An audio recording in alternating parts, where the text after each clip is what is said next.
told to come alone. Joe said if you vote for him, he'll abdicate his throne as the father of the crime bill, soul of Jim Crow. Proud to live and vote as a Strom Thurmond clone. If he tried to kiss your daughter with a camera rolling, he'll try more than kissing her alone. Cozy up with Jill for a photo like a portrait of the Kissingers at home. You know I hate to kill the messenger, but if he's gotta go, we can FaceTime. Slit his throat while he stares into the phone. Like if you don't know, kitten, now you know. This is where austerity has gotten us. This is all that palpable excitement for a 20-year wait on forgiveness for your student loans. But a distraction's a distraction, and it's time to see some action. So here's one last song for Joe, before I try to keep his name out of the lyrics in my phone. Try to shift the focus to our senators and everyone in Congress who is all too happy to be hidden while we're wasted to the bone. It is not food insecure, it's starvation, and it lurks in almost half the country's homes.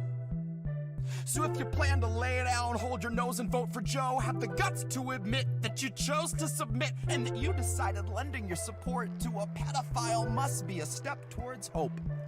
That a vote for a man that spent his whole life implementing laws that dehumanized people of color is a vote against fascism. When you know damn well he's just a kinder, dumber face on the same white nationalism. So baby, throw away your scruples with the memories of your activism. Watch your weak resistance usher in a fucking cataclysm. Elect a bigot war pig and say you're gonna push him into pacifism. That's some bootlicker Stockholm hostage liberal masochism. Bootlicker Stockholm hostage liberal masochism. Baby, that's some fucking bootlicker Stockholm hostage liberal masochism. God, that's some fucking bootlicker Stockholm hostage liberal masochism. That's some fucking...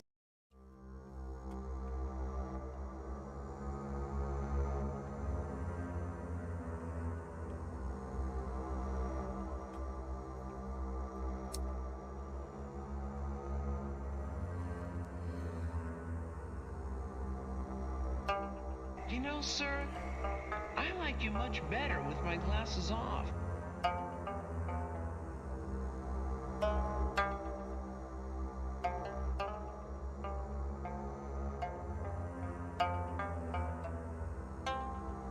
I guess I was born with the curse of foresight, 'cause I knew Joe was only gonna represent the war side.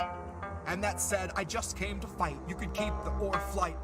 Save the surprise and the gasp when the shadow of the fascists have cast is on your doorstep in the glow of your porch light. Save the surprise when the grid goes down and we go underground to lick wounds in the gloom of a torchlight. While up in the sky, a blimp glides by with a sign like New Year's 2022. Brought to you jointly by Pfizer and Coors Light. While the centrists observe from a comfortable courtside, right in the thick of the action behind a partition. We're in a morbid position, a plague of evictions, born a comorbid condition of the cancer of wealth. I fantasize that I cancel myself. Hands on your head, throw your best laid plans in the well. There are no more answers, questions go back on the shelf.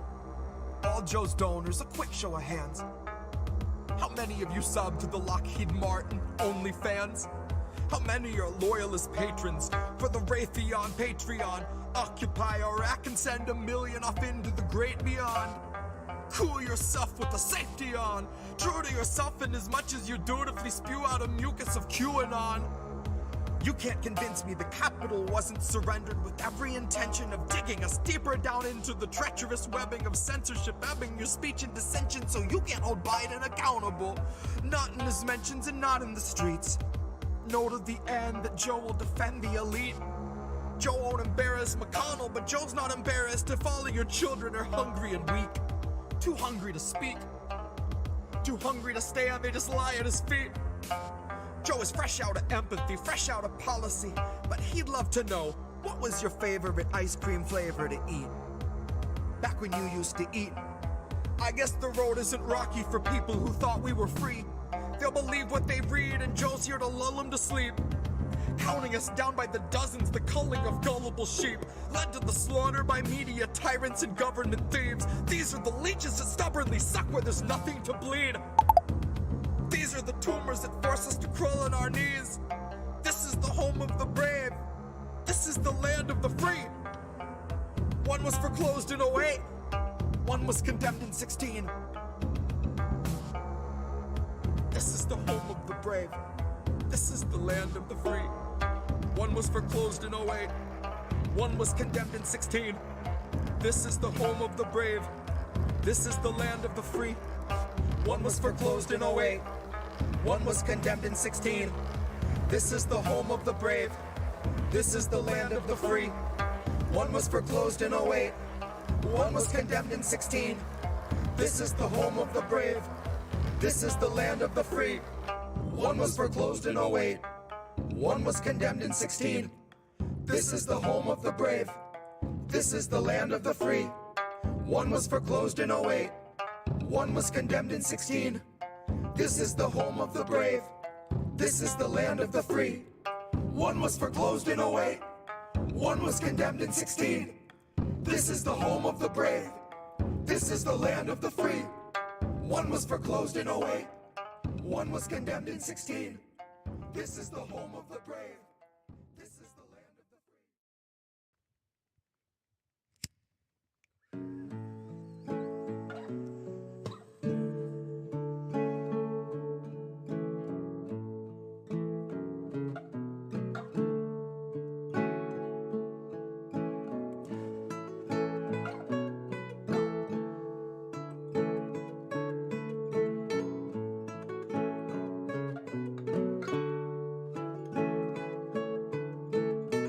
My lips, brand new taxes, starving all the billionaires and neutering their Visa Maxes. Topple Congress off their axis, mobilize the homeless, give them axes, call it praxis. Chop a couple limbs off the legislative branches. We'll show you the difference between air as a human right and guaranteed oxygen access.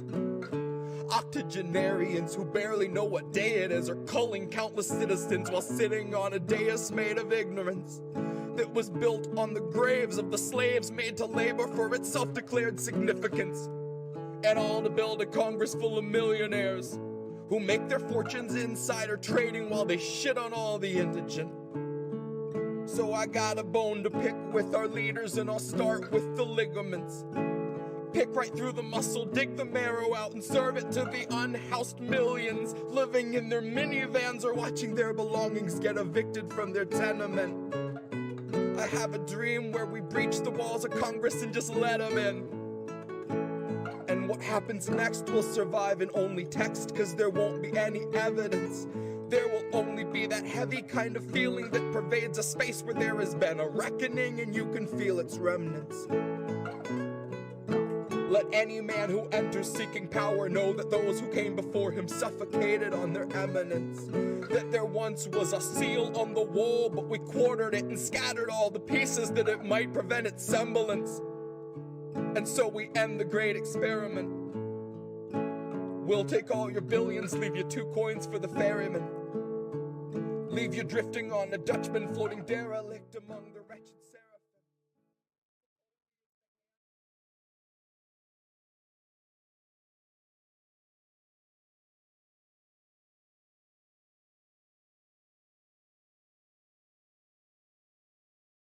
IndependentLeft.news. Independent Left News. Indie Left News. Independent Left News. Oh yeah, and I get news from Independent Left. Thank you, Independent Left.news. They actually put up posts of different shows, different things going on. Check out Indie Left. They're doing a lot of good things. They're on Twitter and Instagram, and they've helped promote our show a lot. Thanks for the work you do behind the scenes too. This man does our Discord and some other help, so I just love to shout him out. Thanks so much, man. Yeah. They kind of really do a great job of pushing. Thank you, Independent Left, for reminding me of that. Check out IndependentLeft.news. IndieLeft.news.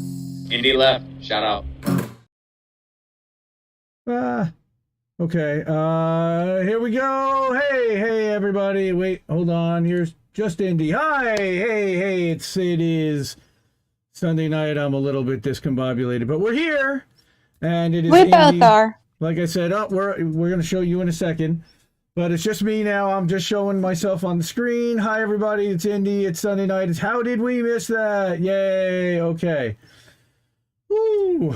Okay, so we have a lot of stories. Reef took the week off this week, so we've got a much better looking host, and I want everybody to welcome in INN contributor and all-around awesome person, Stephanie Smith. Welcome to Indie Left News. And how did we miss that?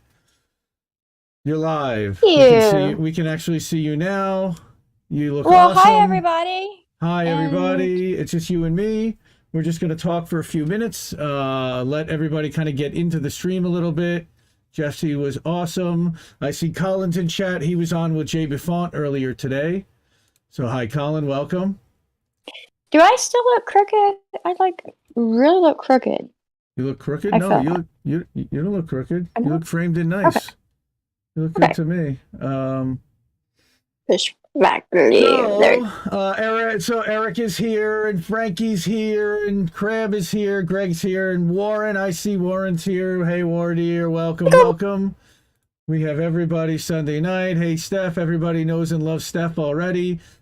Steph. Okay, I'm gonna do a little spiel introduction in a second, but again, I just wanted to give everyone a chance. Fanto's here as well. Thanks for coming, everybody. Valerie, hi. Yes, I want to thank, that was Warren that cut that intro together a while back, and we're going to do a little bit of an update Fanto's been working on. We actually have to pull out a vertical tweet. Fanto, I don't know if you did that, but hopefully we did. So I'm just going to get right into it. So say welcome everybody to How Did We Miss That? And How Did We Miss That is a show airing on YouTube, Twitch, Facebook, Twitter, Telegram. We're live on Telegram, and Rockfin. That's going to be a whole new announcement. Sunday nights at 10 o'clock Eastern, 7 p.m. Pacific, reviewing a few big stories that we hadn't seen covered much in leftist independent media. Co-hosted by me, Indy, founder and editor of Independent Left News and Leftist.today, and co-founder of Indie News Network, and then normally Reef Breland, but this week we've got Stephanie Smith, activist, mom, organizer, awesome person, and INN family member, and I was looking for a co-host, and I said, why don't you come do the news with me? She said, let's do that. That sounds like fun, right? Absolutely. So all the stories that you see tonight were featured in our Substack, leftist.today, at the top of independentleft.news during the week, except for one story at the end that Stephanie picked, and I let her kind of choose one story to go through that's important to her, and definitely important to me as well. We are your number one source for left-leaning political news, videos, podcasts, articles, insight, opinions, showcasing left-leaning independent media, free from advertiser influence. And before we get started, we always want to shout out the patrons and Ko-fi supporters and the volunteers and everyone that helps make this what this is. We've got Eric T. Red, who's actually in chat now, Ko-fi. We've got Richard and Richard M. We got two different Richards, of course, every week. Nikki, Radical Leftist Agenda, and she's probably streaming out on Twitch right now. She may be rating us later. She may pop in. Hi, Nikki, and thank you for all your support and help. Noli D, who we did a show with last night. Love her. She's fantastic. We've got Robin During, Lady Dragonfly. Go support her work as well. And we got a Ko-fi donation last week from Planet Claire. So again, thank you so much for Planet Claire for donating. And I have to shout out again the volunteers that help, Nicole and Darlene that help with the posting every day of the week, and Greg and the Big Mad Crab in the chat. He's amazing. He's doing editing. He's doing uploading. He's doing all kinds of stuff, thumbnails, videos, creative, and Jimmy yesterday. Jimmy Stunderland over at Kerberos. She helped out with a thumbnail for last night's stream. Alex Davidson for liking every Substack post. He's still doing that. Thank you, Alex Davidson, wherever and whoever you are, because you never show up and answer my emails or anything. But thank you for all your support again. How did we miss that? Clips on Rumble still are getting their own channel, but they're going to be a day after they get posted to our new Rockfin channel. Again, yay! We're live on Rockfin. So we're live on Rockfin right now, actually. So if you go to, and it's pinned in both YouTube chats, rockfin.com/IND Left News, which is the same extension as wherever you're probably watching us now, except maybe Telegram. Rockfin.com/IND Left News. You can follow for free. You can premium subscribe. You get all the premium content on the platform. Not only was I approved and started a Rockfin channel, but also the lovely, wonderful Tara Reid also was approved and started a Rockfin channel. So please, by all means, go to rockfin.com/Tara Reid. I'll drop all this stuff in the chat at some point tonight when I'm not going crazy and reading and hyped and energetic like you can hear me right now. I'll probably need a sip of coffee too. Okay, so that's my whole. I think that's about everything I wanted to get through as the intros and the thank yous. Oh, also, wait, last week. Oh, I'm sorry. This past week has been a little busy. So, in addition to getting the Rockfin channel, which was awesome, we went on Misty Winston's new radio show on TNT Radio, and that was a blast. We spent an hour talking censorship and platforms with her. Then we ran our INN member live stream on Wednesday, and we invited a new member and had a impromptu live performance from that new member, Jesse Jett, new musical director for Indie News Network. Thanks to Jesse Jett. Shout out. And then Thursday, I had an interview with Hardlens Media on their exclusive Rockfin channel that will also apparently go out to CAN TV, which is public access TV in Chicago. That's really cool. Friday night, Jesse joined Reef and I for Reefer After Dark on INN and on his channel, so that was a blast. And actually, instead of running boats smashing into other boats tonight, we're actually going to run Reefer After Dark so that you guys can watch that hilarity. We can talk. You can see us talk cannabis and talk about and watch some Reddit cringe, and it was a lot of fun. And then again, last night on Rockfin and on all of our channels, as well as co-streaming to Noli D's channel and Blind Justice's channel, we did a 2.5 hour stream with Mike Nelson from Blind Justice, talking about his case and what's happened to him in the state of North Carolina, which is just awful. He's a disabled veteran who's been just persecuted and treated horribly, and they're in debt, and their case doesn't seem to ever end. It's heartbreaking, it's angering, and everyone really needs to be talking about it. And again, thanks to Mike for coming on last night, and to everyone for watching and hanging out. But yeah, so we've been busy, and we're gonna have a lot more coming up in the next couple weeks. We've got Misty booked for after the 11th. I also wanted to give a shout out to Misty for the 11th of April. I believe it's either the 10th or 11th. There's an event starting with End the Damn Wars in DC. They're going to protest on the 2-year anniversary of Assange being taken from the Ecuadorian embassy. I think it might even be the 3-year. And so they're going to protest live in DC. Bunch of people getting together, renting an Airbnb. They're going to do T-shirts and flyers. And I know that Misty's renting a tent. There's a GoFundMe for that, and we're totally supporting that. Everyone get to DC if you can, please, and support that. And free Julian Assange. Congratulations to the Assange family for on the wedding. And Awesome, everybody. Thank you for being here. Thank you for everything that everybody is doing to support this show, to support INN, to support independent media. And now I've done a lot of talking. I'm gonna welcome Stephanie in and give her a chance to just kind of introduce herself, talk about like kind of what's important to her, what she's doing here, why she's in INN, how she met us all, and give a little story. So I'm gonna put you on the spot, Stephanie. Go ahead. No, I don't do good on the spot. Stop. Okay, this is kind of sort of my first like live stream, so please forgive me if I'm a little awkward. But I'm actually here to honestly to help out, of course, INN, and to represent women.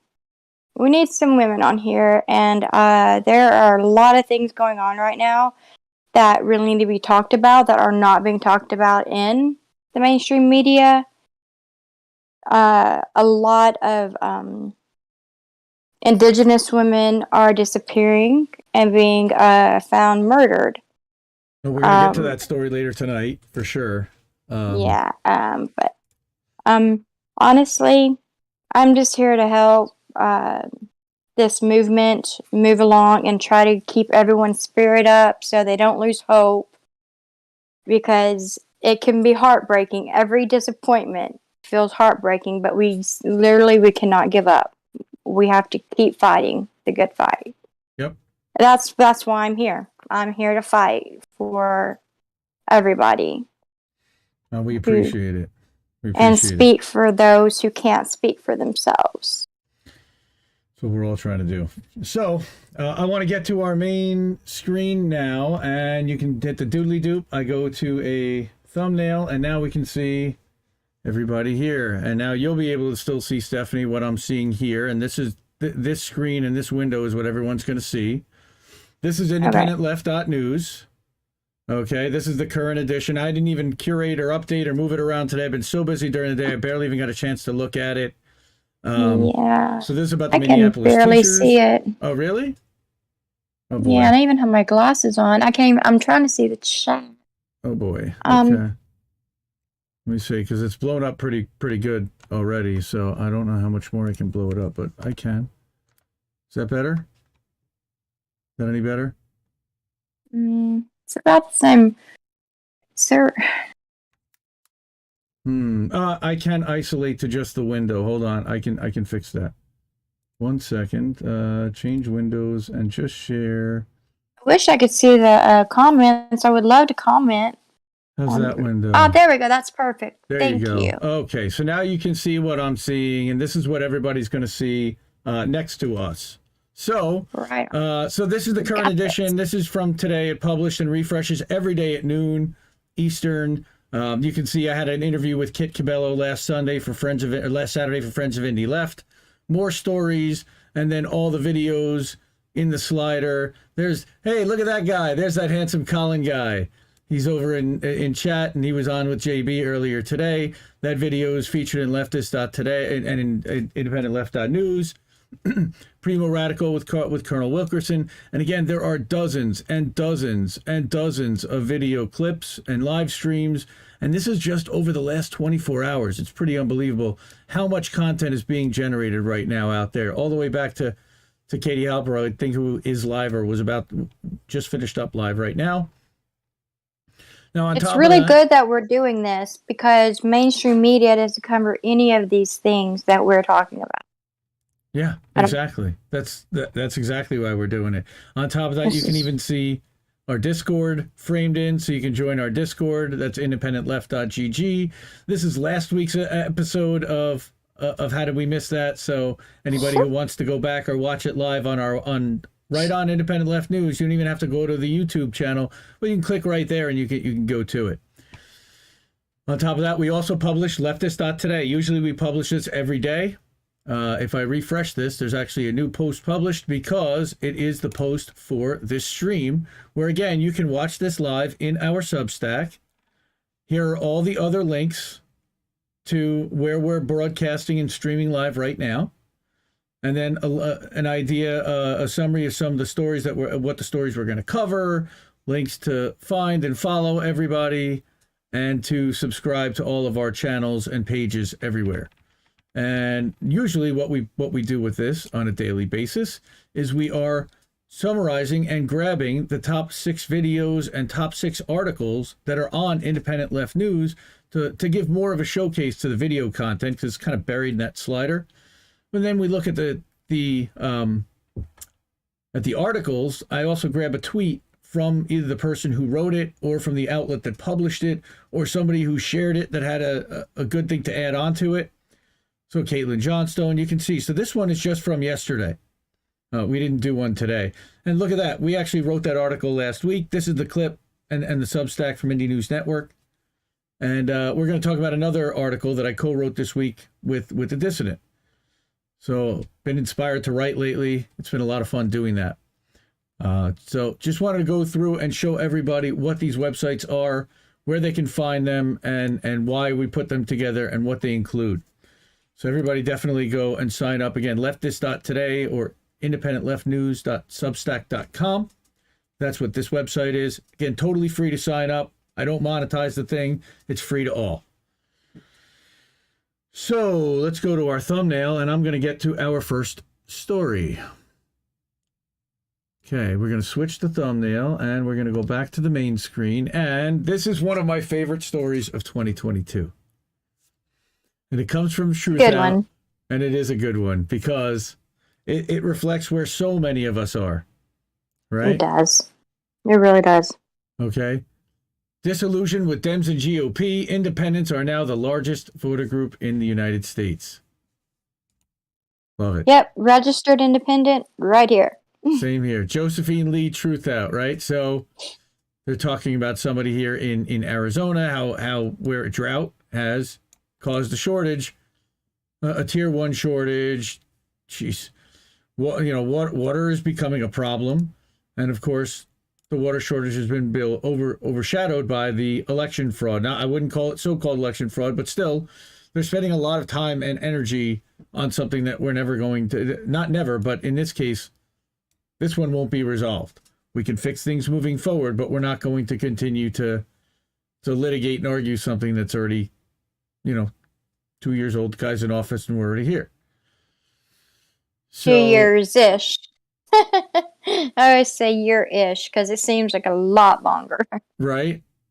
It's unbelievable. Considering the focus on election law, so they're worried about, so here we go.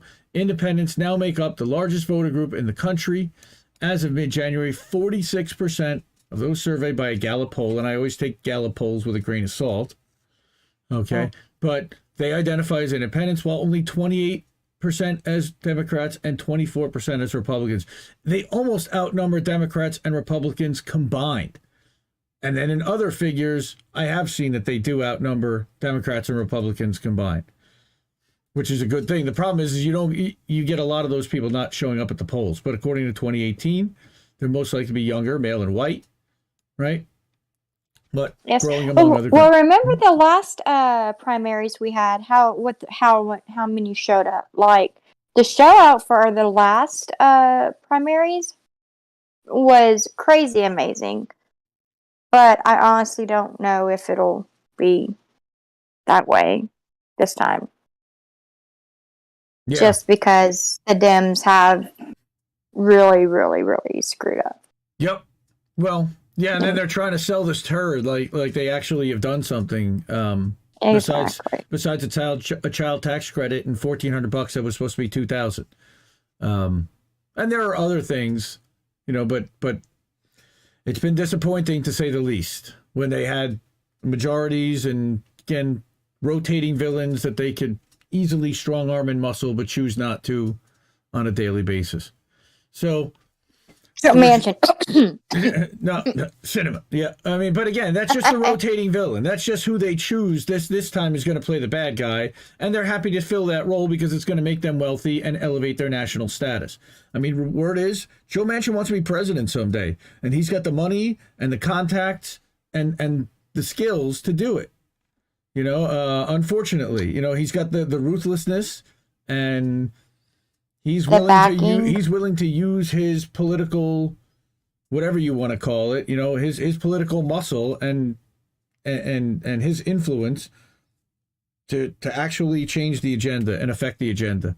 Unlike, I don't understand how one person can literally have so much power, like even almost more power than our president.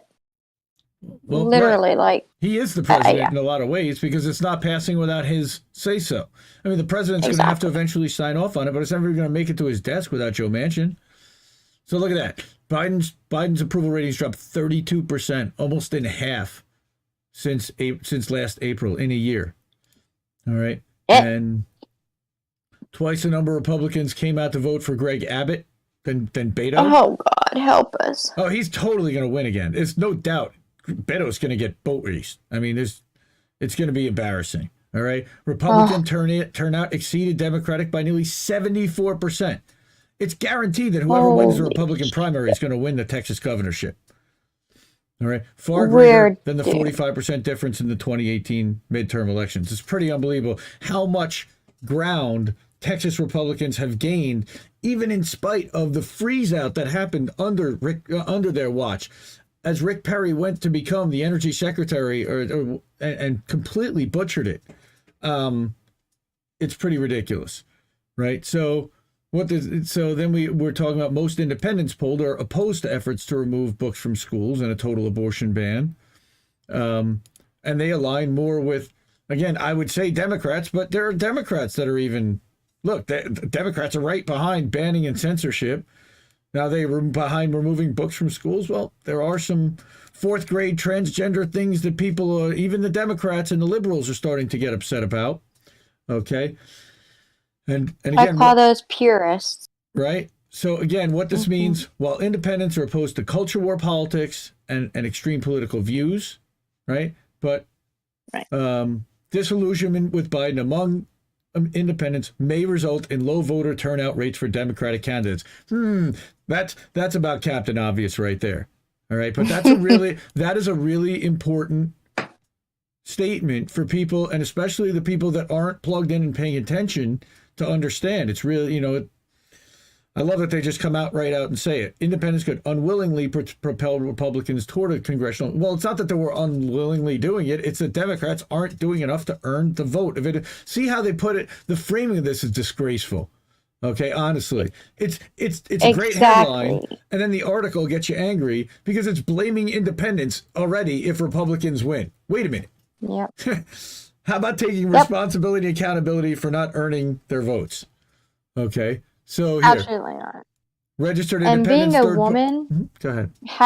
Being a woman in the Republican nut jobs that we have actually that are going to be in charge, it's devastating news. I mean, it's really, really devastating. Here in the South, I live in Arkansas. It's really, really bad. So, I mean, we have Sarah Huckabee Sanders running for governor, if that tells you anything. Welcome to Arkansas, right? Well, again, but sad that there are independents, there are lefties, and you're living there too, and you're completely underrepresented. And that's what's angering me about this. It makes me happy, and it also makes me crestfallen and sad and angry, because it means that while 46% of the country does not identify as a Republican or a Democrat, we have zero representation in Congress. None. Bernie Sanders caucuses with Democrats. He's basically a Democrat. Okay. Thomas Massey, basically a Republican, caucuses with Republicans. We have no representation for 46% of the country. All right. And that's what makes me angry. So again, what's amazing, 35% of the total number of registered voters in Maricopa County for the first time, exceeding registered Republicans and Democrats. Wow. That's where independents actually can swing an election. Statewide, they make up 34.2%, just behind Republicans, ahead of Democrats. But do they want to? That's the whole thing. I mean, and where's the trend line? Can we get them to the polls? Well, where's the trend line heading? And that's what they're showing, is that by 2036, 43% of the voters will be independents, whereas you have about 28 or 30% in each direction, which again means that combined, that, let me see if I can blow that up. I can't. I can actually open it in a new tab. I don't want to do that. Open image in a new tab. Can I do that? Yes. Sorry, guys. I'm blind, even with my glasses. No, that's okay. Now everybody can see it bigger. It's not just for you. Okay. There you go. So what it's showing again is that you have Republicans that are trending towards 29%, Democrats towards 30%, and independents and third parties toward 43%, heading towards 2036, if the things continue the way they continue. And of course, nothing ever continues the way it continues. So some things don't change, like the Democrats, for instance. They unfortunately don't change enough. So now they're going to go to an anecdotal story about one of many veterans who identifies as independents, right? 41% of Iraq and Afghanistan veterans identify as independent or third party. 36% is Republican, 22% is Democrat. Democrats are not any friend to the military, as you can see, which is interesting because they give them an awful lot of freaking money for war. Yeah, unfortunately, the men who actually do and women who do the actual work don't really get the money that they deserve. The people above them do, but, normal everyday soldiers, they don't get paid enough. Right? At all to do what they're doing. They do not. It's unbelievable. So, again, prior to this, McNichol served as a U.S. mechanic in the U.S. Army. Now he works for Tesla. All right. He voted Green, Jill Stein, and Gary Johnson 2020 because they didn't support Iraq. Right. Veterans are for peace. We don't have an anti-war party at all. Again, promises McNichol. He promises to build what is he running now? Yeah, I guess he's running for an office. He voted for this. Where? Yeah, actually, no, it I just shows saw that he's that. an independent voter. Right? Where he was started running. to observe that promises to build. Oh, he started to observe that promises turn into profits. Kellogg, Brown and Root. Right, Brown and Root's always gotten a whole bunch of money all the way back to the 1960s. They were involved in Vietnam before the Kellogg's bought them. While I was there, I started hearing things like KBR gets $100 a bag for laundry. They get $100 for a plate of food, $6 a can of soda, all these inflated expenses, right? Nobody's keeping accounting or track of this stuff. So that's what started to get him upset, and all these neither party really cares, is paying attention to any kind of accountability, right? They're out of touch with what the real people need. They're completely out of touch. Yeah, they're all mostly millionaires. So some veterans of the Afghanistan war report they feel as if they broke a promise to Afghans when they withdrew, right? And he found VA inundated and unprepared to help returning soldiers. Well, we've heard that a long time. The wait times being out as far as 18 months to see a doctor, which when you've got 22 veterans a day committing suicide is beyond disgraceful. See, that's what I'm talking about. They don't care about the ordinary men and women Nope. that fought for them. Cannon They fodder. are ordinary soldiers that do the fighting. They don't care. And once they're out, they're done with you. Yeah, they're cannon fodder. It's really sad. Then we again. So again, I don't want to read the entire article. This is an awesome article from Truthout about third parties and independents. Independent voters that they interviewed described a rigged electoral system. Wow, where have you heard that before? We've definitely been saying that. Okay. These voters face hurdles at the ballot box. 23 U.S. states closed presidential primaries, meaning that an independent can't even vote in a primary for who the candidate's going to be in the general election. Right? 30 states require voters to declare party affiliation. You can't even declare as independent. Right? Certain states don't even allow you to run as independent. In 11 states, more than half of all legislative seats don't have major party competition at all in 2020. They're basically already pre-decided seats where once you win the primary, you win the seat because it's overall, like in your district, most likely, I'm guessing, would be overwhelmingly Republican, right, Steph? Yes, definitely. We are extremely red. So all a Republican needs to do is win the primary, and you're basically skating to the general election to a win because you're going to trounce the Democrat in your district unless you completely mess up. And that's what they're saying, is that they don't have major party competition. It is a safe red seat or a safe blue seat. And that's a problem because it means that there's a large percentage of that population that's not represented, number one. And it takes a huge swing in population demographics in order to change that. And then you have gerrymandering on top of it and the intentional keeping it the way that it is because that's exactly how they want it. So you have independent voting and open primaries education fund. We want to see voter registration without party affiliation. Right. I mean, why do we need to tell you who we're going to vote for beforehand? I mean, why can't we show nobody's up to both business. primary? Why can't we show up to every primary, to the Green Party primary, and help and influence who we want as the candidates in addition to who we want to actually win in the fall?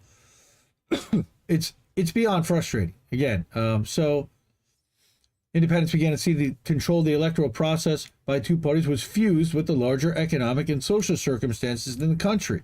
Exactly. So you've got corporations that control the two parties, and they're effectively setting the narrative because they also own the media corporations that everybody sees. So they're setting what the parameters are. They're telling you who the candidates are. They're telling you which side it's A versus B and not A versus B, C, D, and E the way it is in just about every other country around the world. All right, beyond open primaries, those interviewed support electoral reform measures, independent redistricting, top 2 or 4 winners and from primaries compete. That's ranked choice voting. There's first past the post. But ranked choice voting is what California, Washington State already have such a system. Maine actually, I think, just implemented ranked choice voting as well. Yeah, others support ranked choice voting already. There you go. So top 2 or 4 winners. I think that's first past the post. That's where, for example, in California, you can have 2 Democrats running against each other because those 2 scored the best in the open primary, which is also a better way to run things. Though Republicans then are completely shut out, if the 2 most popular candidates are Democrats, shouldn't those be the ones that everybody gets to vote on in the fall? I tend to like that answer. Makes sense to me. As well. Again, for mainstream talk of all Latinos in Florida shifting their loyalties Republicans. All right, data on independence represents a less certain picture. So it would make sense that they would go independent, because nobody wants to be bound by a certain party or certain ideology. They want to be represented by someone who represents their views, regardless of the letter that's next to their name. And that's, again, this is independent left. That's exactly what we talk about here. And again, independents now make up almost 30% of all registered voters in Florida, and that's going to exceed Republicans and Democrats within a decade, or about a decade. If we make it that long. Yeah. I hear you. Again, here's the trend line for Florida, and looking at the growth and the increase in independence. Again, you've got that yellow line is going from 26 to 28 to 31 to 34 and exceeding the blue line, which is the Democrats, and the red line, which is the Republicans. So in Florida, still registered Democrats outnumber registered Republicans. Thing is the Republicans get people to show up at the polls more. Yeah. Well, if the Democrats would keep just one of the promises that they make, instead of just kicking the can down the road, then maybe, people would show up and vote for them. But they don't. They don't care. Right here. And Republicans just assholes. And we really don't have any good choices. There are no good choices. Nope. Well, that's why we're trying to get more independents to put their name out there and at least balance out what's happening here and call out the two-party duopoly and all the corruption that's happening, and point out the amount of corporations and who's actually buying and funding these, these senators, these representatives at definitely the national level, but even at the state level, the governors looking into their donors and their funding and exposing who their donors are as an opponent is crushing. Look, you had a guy who was supposed to be the next Speaker of the House a few years ago, unseated by an unknown because the ties that he had to Wall Street were exposed and regularly routinely talked about in campaign ads in primary, and he lost. That was Eric Cantor out of Virginia. But yes, both corporate parties definitely do suck, Frankie. Thank you.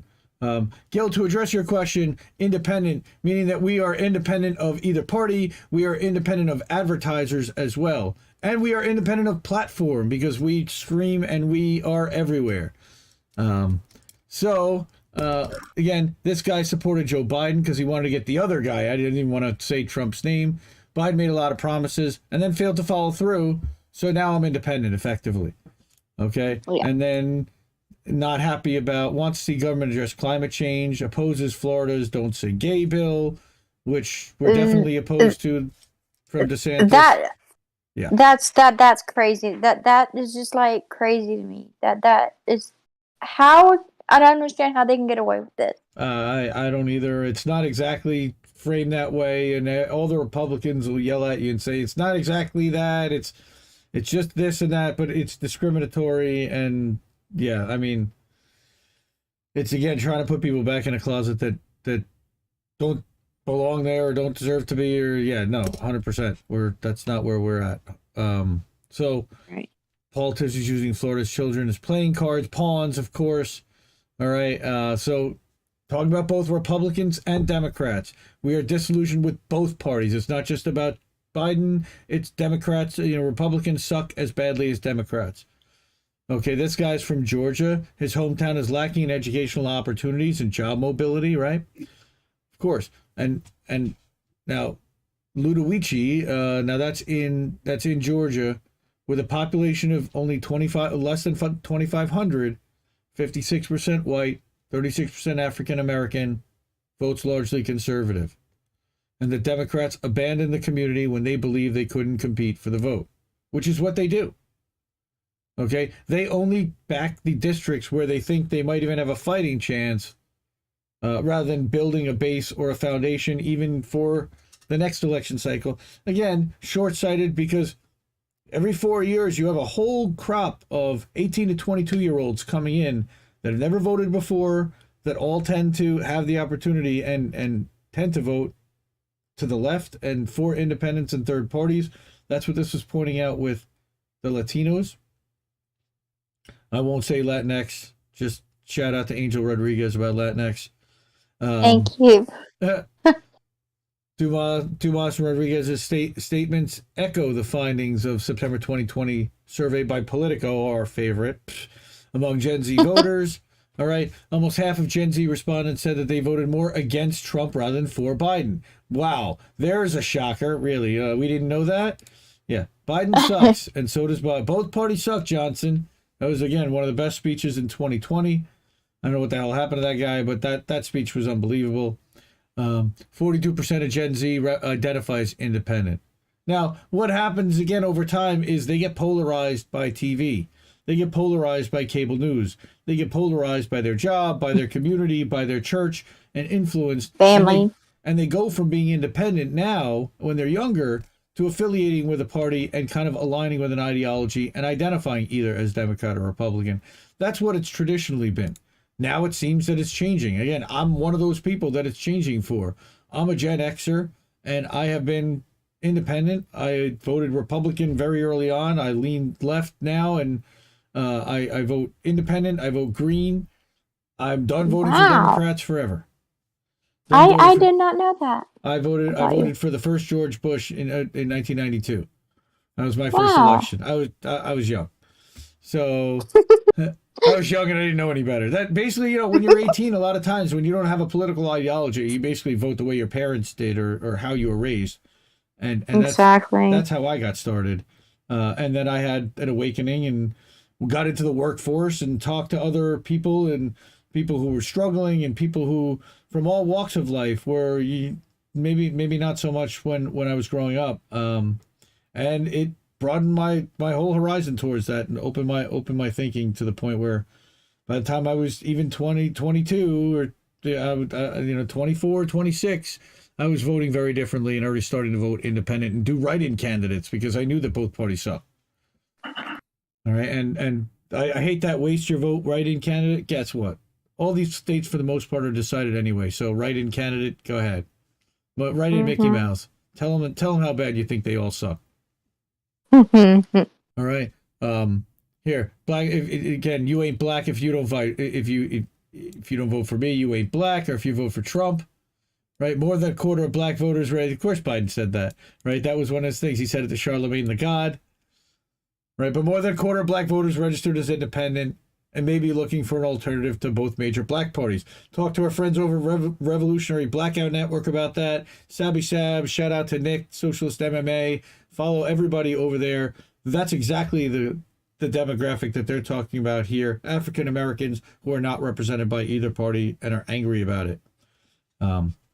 Okay, president's approval rating among black voters declined by, again, 20%. So this is a really in-depth article by Truthout. Again, keeps going and going and going, and it uses anecdotal. Okay, it also talks about how third party lack access to voter rolls and funding. The two parties have. They often are facing legal challenges like the Greens getting kicked off the ballot in Wisconsin and Pennsylvania in 2020 to try to level the playing field for Democrats, although people that tend to vote Green won't vote Democrat, and that's what the statistics show. Okay, here we go. Regrets his vote for Clinton in 2016, and he is a chair of the Green Party Allegheny chapter, Matt Nemeth, 27 years old. Parents voted for Trump. He's not down with that. He sees what's going on, that neither party has delivered, and both parties are in bed with corporations. Both parties. That tells you something when the younger generation seem to be more intelligent than their parents or, even older people. I mean, that tells you something right there. And here they're showcasing an independent making a bid for a seat in 3rd Congressional District in Tennessee. So we totally support independents running for office. Again, we're not crazy about the electoral system the way it's structured because of all of the hurdles and obstacles that are against independents. But we still need independent candidates running. We need independent candidates calling out the corruption of the two major party candidates. We need independents making noise. Because if we're not, then they get all the airtime and all the space. And that's what I love. Here, look at this. Fed up with wealth inequality, childcare, healthcare, underfunded schools, affordable housing.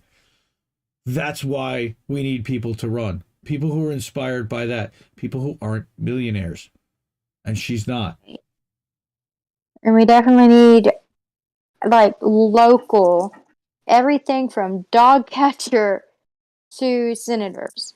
Right? To vote local. That's so important to know, is to vote local if you want any change. What's her name? Amber Heisel. Bless you, Amber Heisel. I don't know if she was on the RBN third party summit last week. If not, I will definitely introduce her to Compton J and make sure that she gets some airtime and some light with RBN and with our space for sure, because we want to lift up independent candidates that are calling out the duopoly. Again, we don't expect them to really challenge for the seats, at least up front, but at least to knock down the corporatists and expose what they are and let people know how dirty these people are and what their motivations are and what they're doing behind the scenes and who's funding them and why they're doing what they're doing. I think that's really huge, and I commend that still. It's a Sisyphean task to push that rock uphill, knowing that it's going to roll that back down on you. But somebody has to do it. Again, just like what we're doing in fighting a multi-billion-dollar corporate machine, a narrative management propaganda machine. That's what we're doing every day here. We're fighting that machine. And we know that it's probably going to be impossible, but yet we do it every day because what the hell else are we going to do? Somebody's got to. All right, so that's us. That's the first story down. I know that one took a little while, and thank you so much for sticking with us on that. That was a lot of fun. It's a really good one. That was a very, very, very good one. Thank you. And I want to check in on chat and say hi to whoever's here. It looks like we have 11 people watching live across platforms, plus a couple people on the Rockfin. Thank you so much for anybody who's on Rockfin watching. I wish I could see it.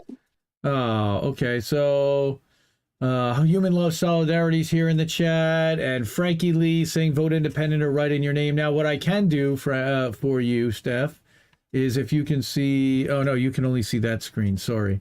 I was going to try to put you up on my OBS, but Democratic Party is not the Lords. The people with the money are not working behind the scenes. Gil Gordon, thank you so much for being here. How much is money spent per year on lobbyists? Way too much. We need to outlaw lobbyists. We need to outlaw, private money, private financing of elections. We need to outlaw all of this bribery that's happening. It's outright open bribery happening in plain sight on a daily basis. Yeah, they don't care about hiding it anymore because they know they can get away with it. Right? It's scary how brazen these people are now. It's crazy. It's scary. Like they know they're not going to be held accountable for their actions. Right. So, So I'm going to move on to our next story. First, I do the thumbnail, so we do that, and that way I know to edit. And now we'll go to the two of us with the screen. Yay! Okay, this is working. Ooh, beautiful. Oh, here we go. And we've got Human Love Solidarity's chat right there. All right, so the next story is robots are coming for the white-collar jobs. So not only have they come for the automation and the factory workers' jobs, now they are coming for the more white-collar jobs, the office jobs, and that's what we're going to read about here. And this is by Jim Hightower from OtherWords. Jim Hightower. Go ahead. Go ahead. Okay, so first it was immigrants for white collar jobs, and now it's robot coming for white collar jobs. Yep. This is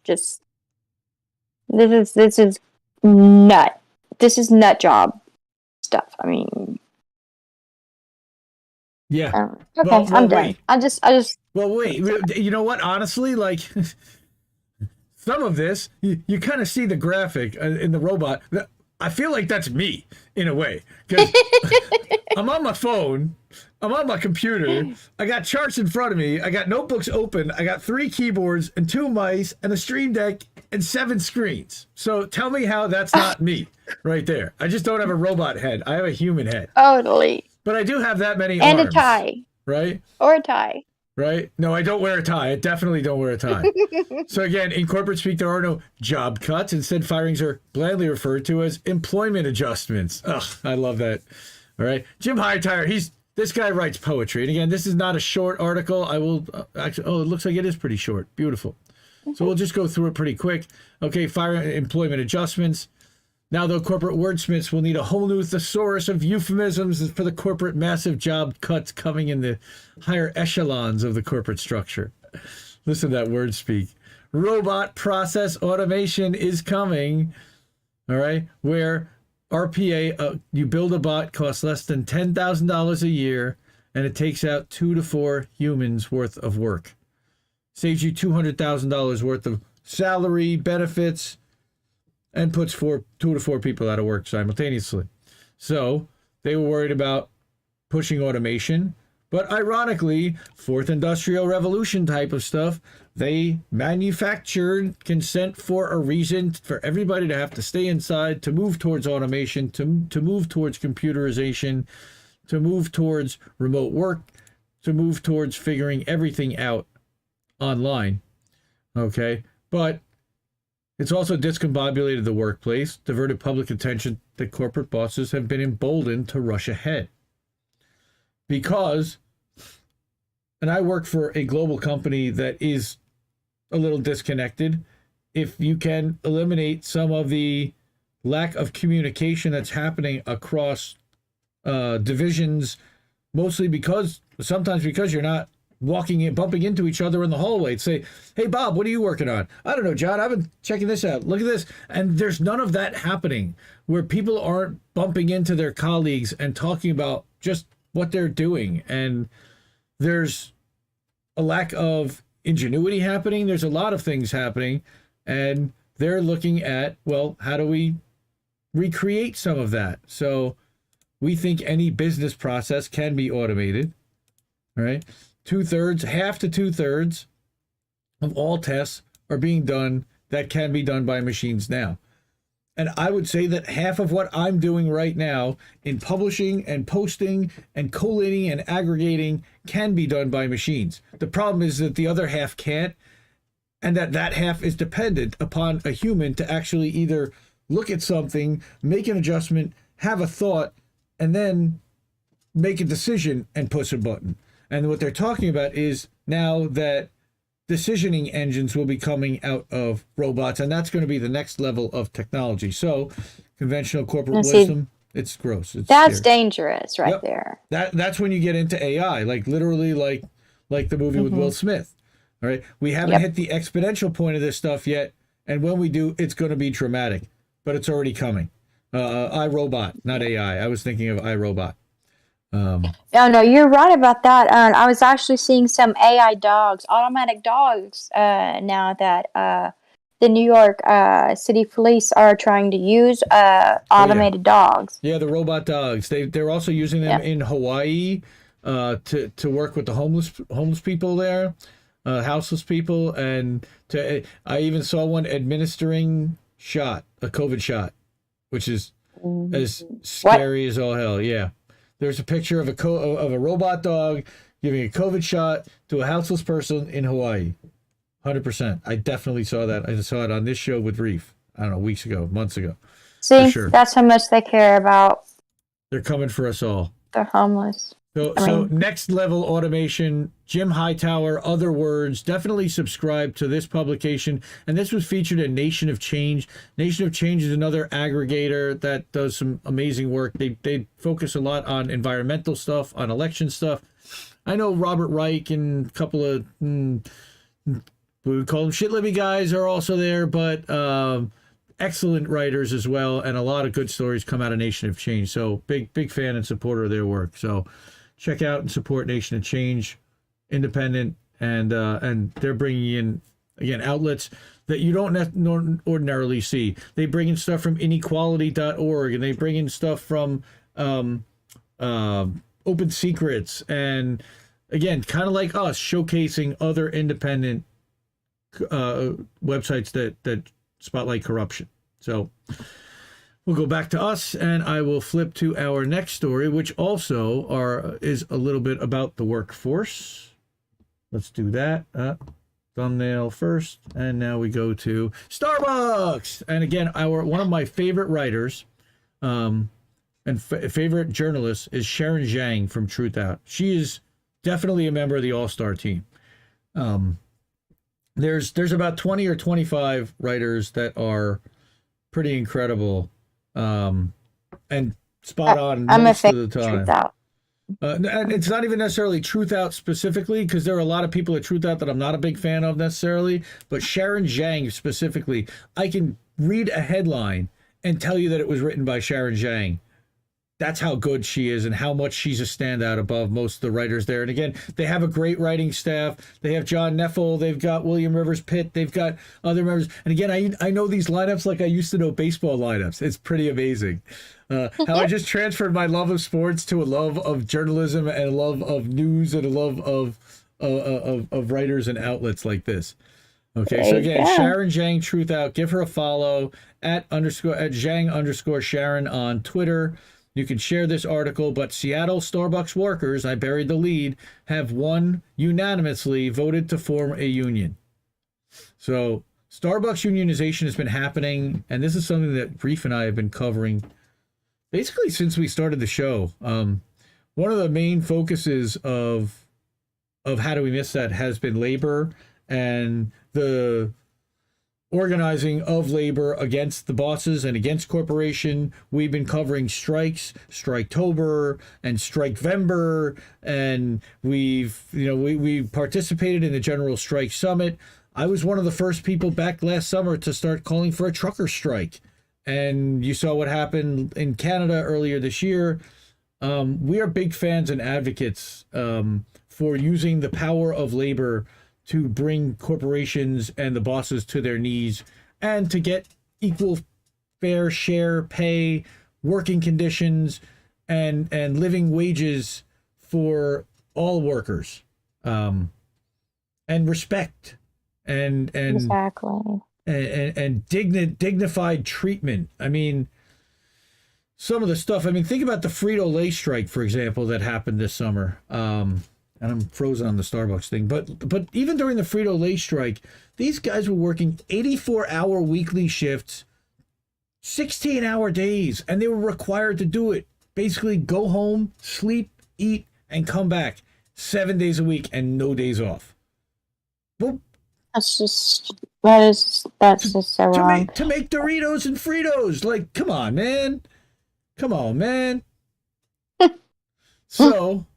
Starbucks. I love my Doritos, but not that much. Oh, yeah. No, we definitely have been boycotting Frito-Lay in this house for a while. I know they settled the strike, and we want to support the workers by actually having products that Frito-Lay can sell, but we definitely would look to support local companies that don't exploit workers nearly to that level if we can on our chip selection. That is true.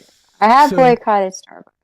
So again, in the Broadway and Denny's store in Seattle, downtown Seattle, 9-0, the workers voted to become the 7th location with SEIU affiliated workers to unionize.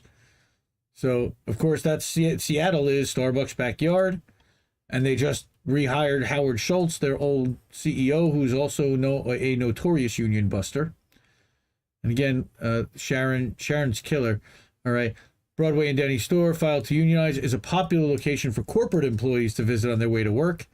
Located in Howard Schultz's home district, and only 10 minutes from HQ. So that's big. And while they've been using, like I said, aggressive union busting tactics in other parts of the country, it treated pro-union employees with much more respect. Well, that's good to hear. While they tried to union bust by singling out individual workers during the first weeks of their campaign, it stopped abruptly after a month, which was great. Which it was really jarring. It's pretty amazing. They just kind of gave up and were like, all right, you guys want to unionize? Fine. Because they realized that their customers are unhappy hearing that their workers are not able to have collective bargaining. And Starbucks treats their employees okay, but if all these people are voting to unionize, there's a reason why.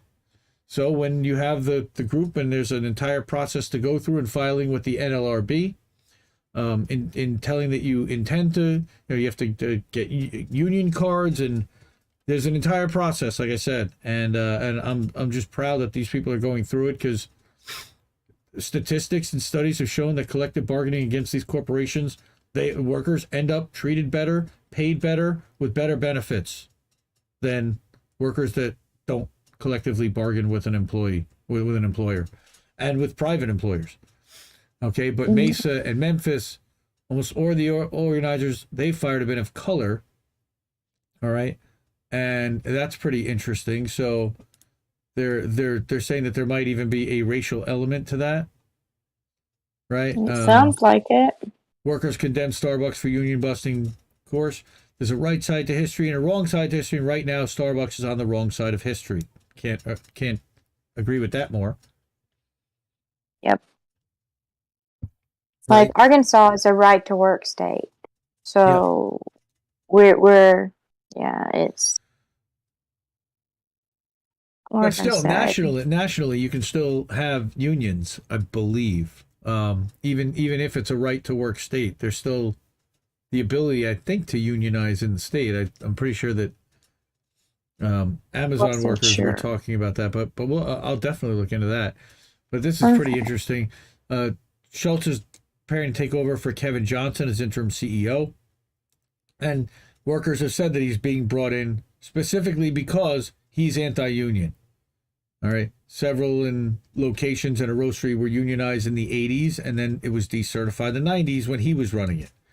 And then in 99, he described unionization as a personal affront to him and his leadership, because he's not a benevolent enough king that the workers need to organize against him. He sees it again as a personal insult, and that is just arrogant, obnoxious, and ridiculous at the same time.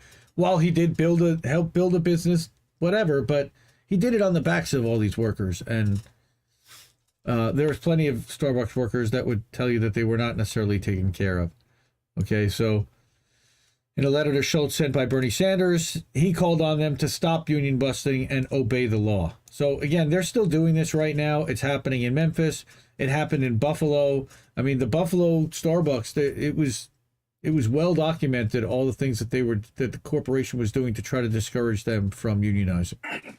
So good on Starbucks workers in Seattle.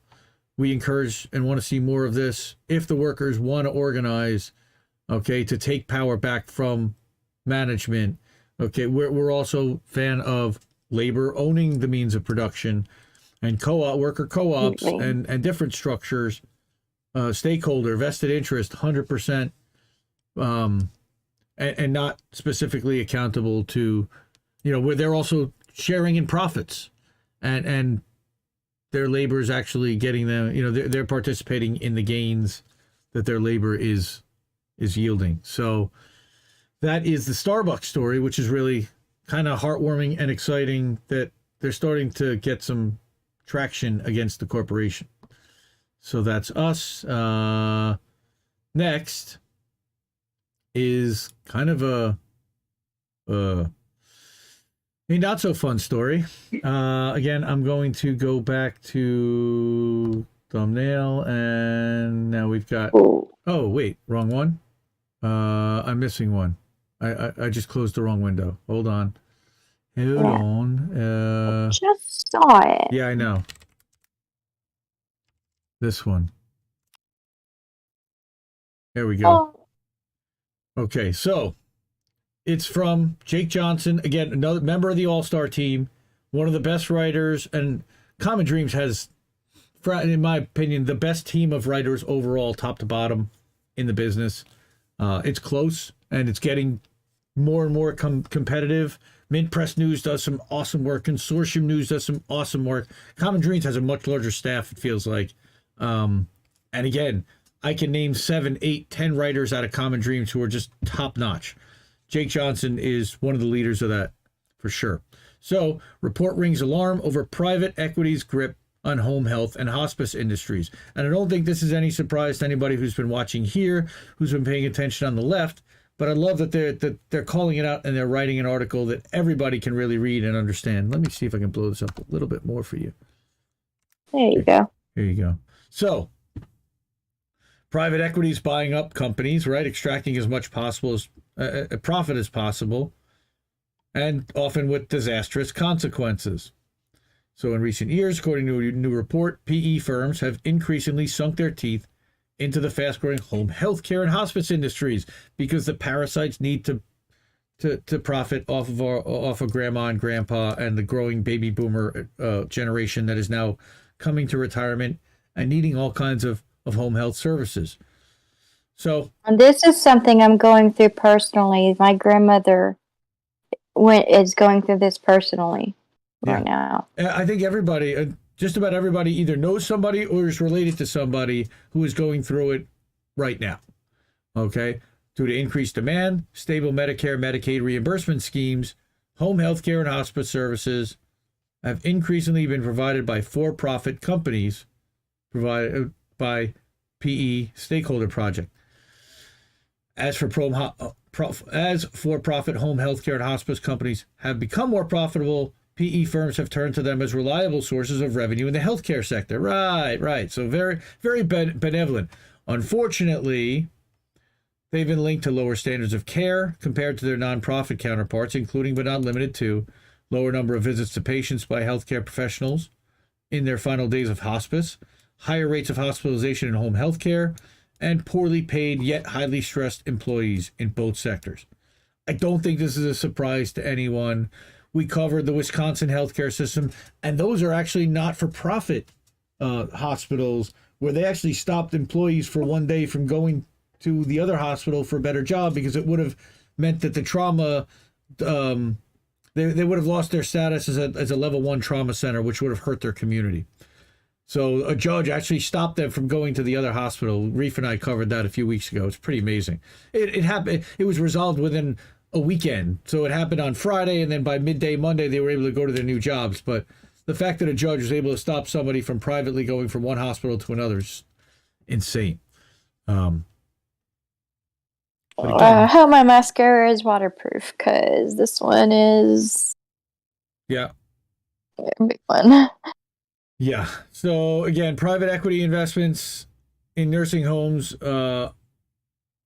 has come under scrutiny again, and I think that David Sirota, the Daily Poster, did some amazing work in exposing what happened with Andrew Cuomo in the nursing homes in New York, and talking about the immunity waiver that they had built in for the COVID stuff. And initially, that immunity waiver, the model and template for that was when COVID first hit in New York nursing homes that are run by private equity firms, they pushed that through and made sure that they had liability immunity from being charged with anybody's death due to COVID and exposing them to COVID. Yeah, here. How many grandmothers and grandfathers died because profits were prized above lives, with our taxpayer dollars funding this? And he's right. Bill Pascrell, who is one of my local reps, he's not my local, my representative, but I think he represents somebody I'm related to's district. Analysts have suggested a growing mistrust of nursing homes, right?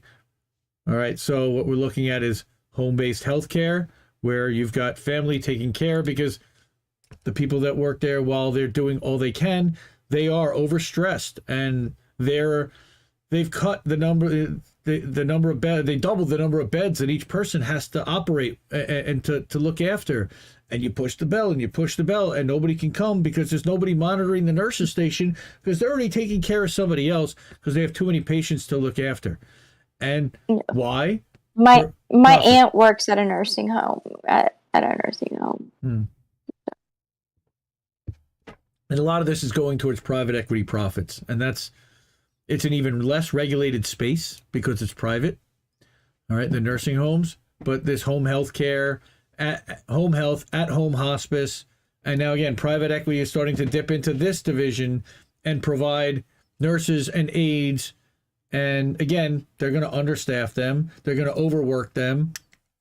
And unfortunately, the money and the power that they have, and that's what's been happening. You see BlackRock and you see Vanguard. These are the two largest hedge funds that have been buying up a lot of these companies. Then you have KKR, Kohlberg, Kravis, and Reigns, I think it's called. I think it's the name of it.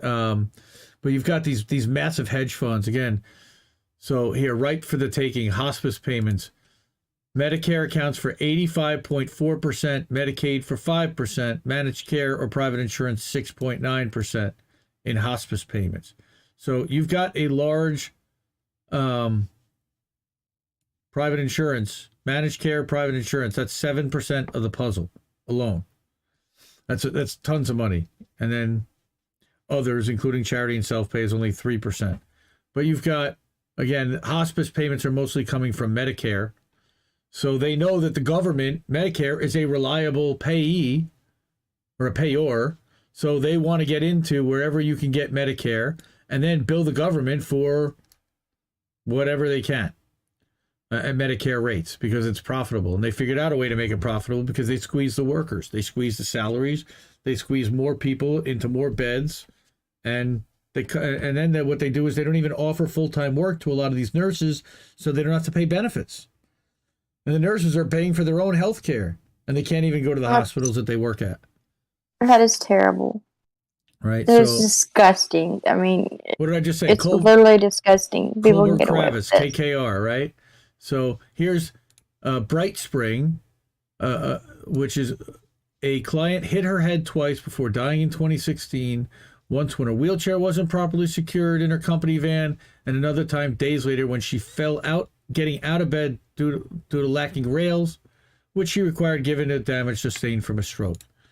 And it's because not enough people are paying attention. Not everyone has a patient advocate. Not everyone has a family member that's fighting every day for them.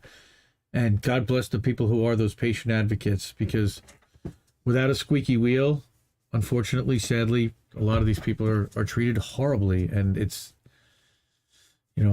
live your whole life to be treated like dirt and end up poor and giving all your money toward these private equity firms to have. I mean, some of these facilities $8,000-$10,000 a month in my area for managed care live-ins. And again they're paying it. So they took all of my grandmother's money, all of it. All of my mom's money.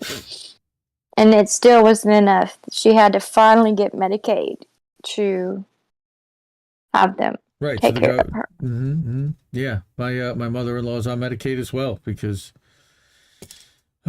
she's worked her whole life and had no, her savings completely gone and no retirement, and she's living off Social Security and her health care needs to be, she's on Medicare and Medicaid and look at this. Blackstone submitted false claims to state Medicaid programs for non-invasive ventilators that patients didn't use or were not medically necessary. How much did they make there? Right? APRI is engaged in a practice known as dividend recapitalization, which is used by private equity companies to enrich investors at the expense of underlying businesses. And look at how much they paid its owners and investors and executives. $460 million paying out by taking on $400 million of new debt. Now, this is something that we've seen private equity firms do for decades now. Capitalism literally killing. That's right, Frankie Lee. Thank you. But there's actually a movie called Barbarians at the Gate, and it's about the first leveraged buyout that happened and about these private equity firms and how they got started. And what they do is they buy a company like what Eddie Lampier did with Toys R Us, for example, or Sears. I'm sorry, Sears and Kmart. So what Sears and Kmart did, Sears bought out Kmart and then decided to sell it to a private equity firm who then loaded it up with a ton of debt, hundreds of millions of dollars. They paid out the private equity firm in consulting fees and management fees, hundreds of millions of dollars. And in the end, the company went out of business. The pension fund got looted, and the employees were left holding the bag. It happened at Toys R Us. It happened at Sears Kmart. It's happened over and over and over again over time. And this is one of the things that these leveraged buyout parasites do. Private equity. And now they're doing it to the home health industry. So sorry guys, this is hitting a bit close to home. Okay. So I'm sorry for Oh no, it needs to be discussed. It's important. Yep. It's very important. So what they're talking about is transparency laws, strengthening transparency laws requiring changes in ownership, control of home health care and hospice companies to be reported to the federal government. So a lot of times when they buy it, you don't even know that they got acquired by a hedge fund. And all of a sudden you just start seeing services cut and hours cut, and people start getting let go and replaced with lower wage people. And all of a sudden your culture's gone and changes almost overnight. And we've seen that happen too. So he also recommends prohibiting or limiting dividend recapitalization, of course, strengthening regulatory oversight. So these are some of the things that we can do to private equity to stop them from doing this. Of course, Elizabeth Warren held hearings, reintroduced new legislation titled the Stop Wall Street Looting Act to combat private equity. But of course, we know that most of Congress is bought and owned by private equity. So that's really window dressing going nowhere and designed as a campaign slogan. More lip service. Thanks, Liz. That's not very nice. Wait, was that a snake noise, Liz? For Liz? What? I didn't do it. Yeah, we didn't do that. What happened here? I'm losing the chat on Twitch, so I can't put the chats up. Okay. Anyway, Gil Gordon, we have a lot of people here. Were they shooting pool? Final word for me. Orwell. Thank you, Gil Gordon, for hanging out. Appreciate it. Take care. E. Heller, Frankie Lee, thank you. Okay, so we are going to now get to next my story. I co-wrote a story this week with the Dissident, another INN member who remains anonymous, sort of like I do, but even more so because we've never even like heard the Dissident's voice. We've only seen them write, and pretty badass dude. But let's go. What did I do? Whoa. Hey, thanks, Pasta. What did you do? I hit the wrong button and I went back to the theme song. Okay, so now we're going to go to... So what happened, I was inspired because somebody on Facebook sent a message to me and said, are all progressives in the U.S. pro-Russia and pro-Putin? And I started to write a response, and I guess it triggered me in a way, So rather than just respond to this person via DM, which is what I did do, I then copied that DM and response and pasted it into a Substack and built upon it and expanded upon it a little bit. And next thing you knew, it started to turn into an article. And I sent a copy of it to our friend, the Dissident, and he decided to append it. He's like, this is really good stuff. And I'm like, I was going to add this link and this link and link in this. He's like, I can add some stuff in there too. And next thing you know, we had a co-written article published by the Dissident, and go follow the Dissident. It's the307.substack.com, at leftist_news12 on Twitter. definitely hook him up. And now he's got a Patreon, so definitely you can hook him up with some weed money if he smokes. I think he does. Anyway, Indie News Network, and of course me, Indie, we publish this together. So before we do that, I just want to refresh one thing here, which is the Twidget thing here. I have to admit, it's a very well written article. Well, thank you. But we might have a few differences. You can disagree. You can disagree with me, opinion. and that's good. That's what we want to have that conversation about. Okay, now I'm able to put this back up on screen, but for some reason it's not continuing to scroll with the chat. So, So my answer here is to this person who asked about, are we pro Russia and pro Putin? The answer is that we are not pro Putin. We are anti-war. Okay, and of course Putin did invade, but there are reasons for doing that, and again, this is where I was writing this as a response, and then this was appended and enhanced. So this is also the dissident's words, but I'm gonna straight up read it out. We don't see Russia as any more guilty than the U.S., who helped create this problem in the first place, trying to be the world's policeman when we can't take care of our own. We're opposed to sending billions of dollars to the Azov Battalion, a Nazi militia that's officially part of the Ukrainians' National Guard. This happened after Joe Biden helped install a far-right puppet government in 2014 with Victoria Nuland and company. As the BBC reported at the time, the far-right nationalist group Right Sector played a major role in the Maidan coup. A now-deleted article in Foreign Policy magazine, dug up by Erin said that the uncomfortable truth is that a sizable portion of Kiev's current government and the protesters who brought it to power are indeed fascists. These far-right forces were funded by the U.S. government's cutout USAID. This coup also led to a bloody civil war between the Ukrainian government and Russian-backed separatists, where 80% of civilian casualties occurred on the rebels' separatist side, according to the United Nations. This is, of course, not justification, like we said, for Russia's invasion of Ukraine, which is illegal and has killed innocent civilians and has caused 3 million people to flee the country. This is simply an analysis of the well-documented events being ignored in the mainstream media that led to the current invasion and crisis that we're witnessing. So, after the overthrow in 2014 of the Yanukovych government, audio was released that showed them that then Assistant Secretary of State Victoria Nuland handpicking the politicians that would make up the new Ukrainian government. Because of this, many in the Obama administration used this new puppet government for their own personal gain. How do you think Hunter ended up with the Burisma job? With experience on a gas company board for $50,000, $60,000 a month? No. He had no experience in the gas industry at that point. Why are people simply accepting the narrative being sold by paid shills for big corporations at face value? When the U.S. government lied to us about everything in Iraq, they lied about everything in Afghanistan, and all of that's come out long after the damage was done. The Afghanistan papers were devastating about the fact that there was no mission for years, and they just continued it mostly to benefit the defense contractors and keep the military getting their $700 billion a year. Why would anybody be encouraging this? We certainly are not.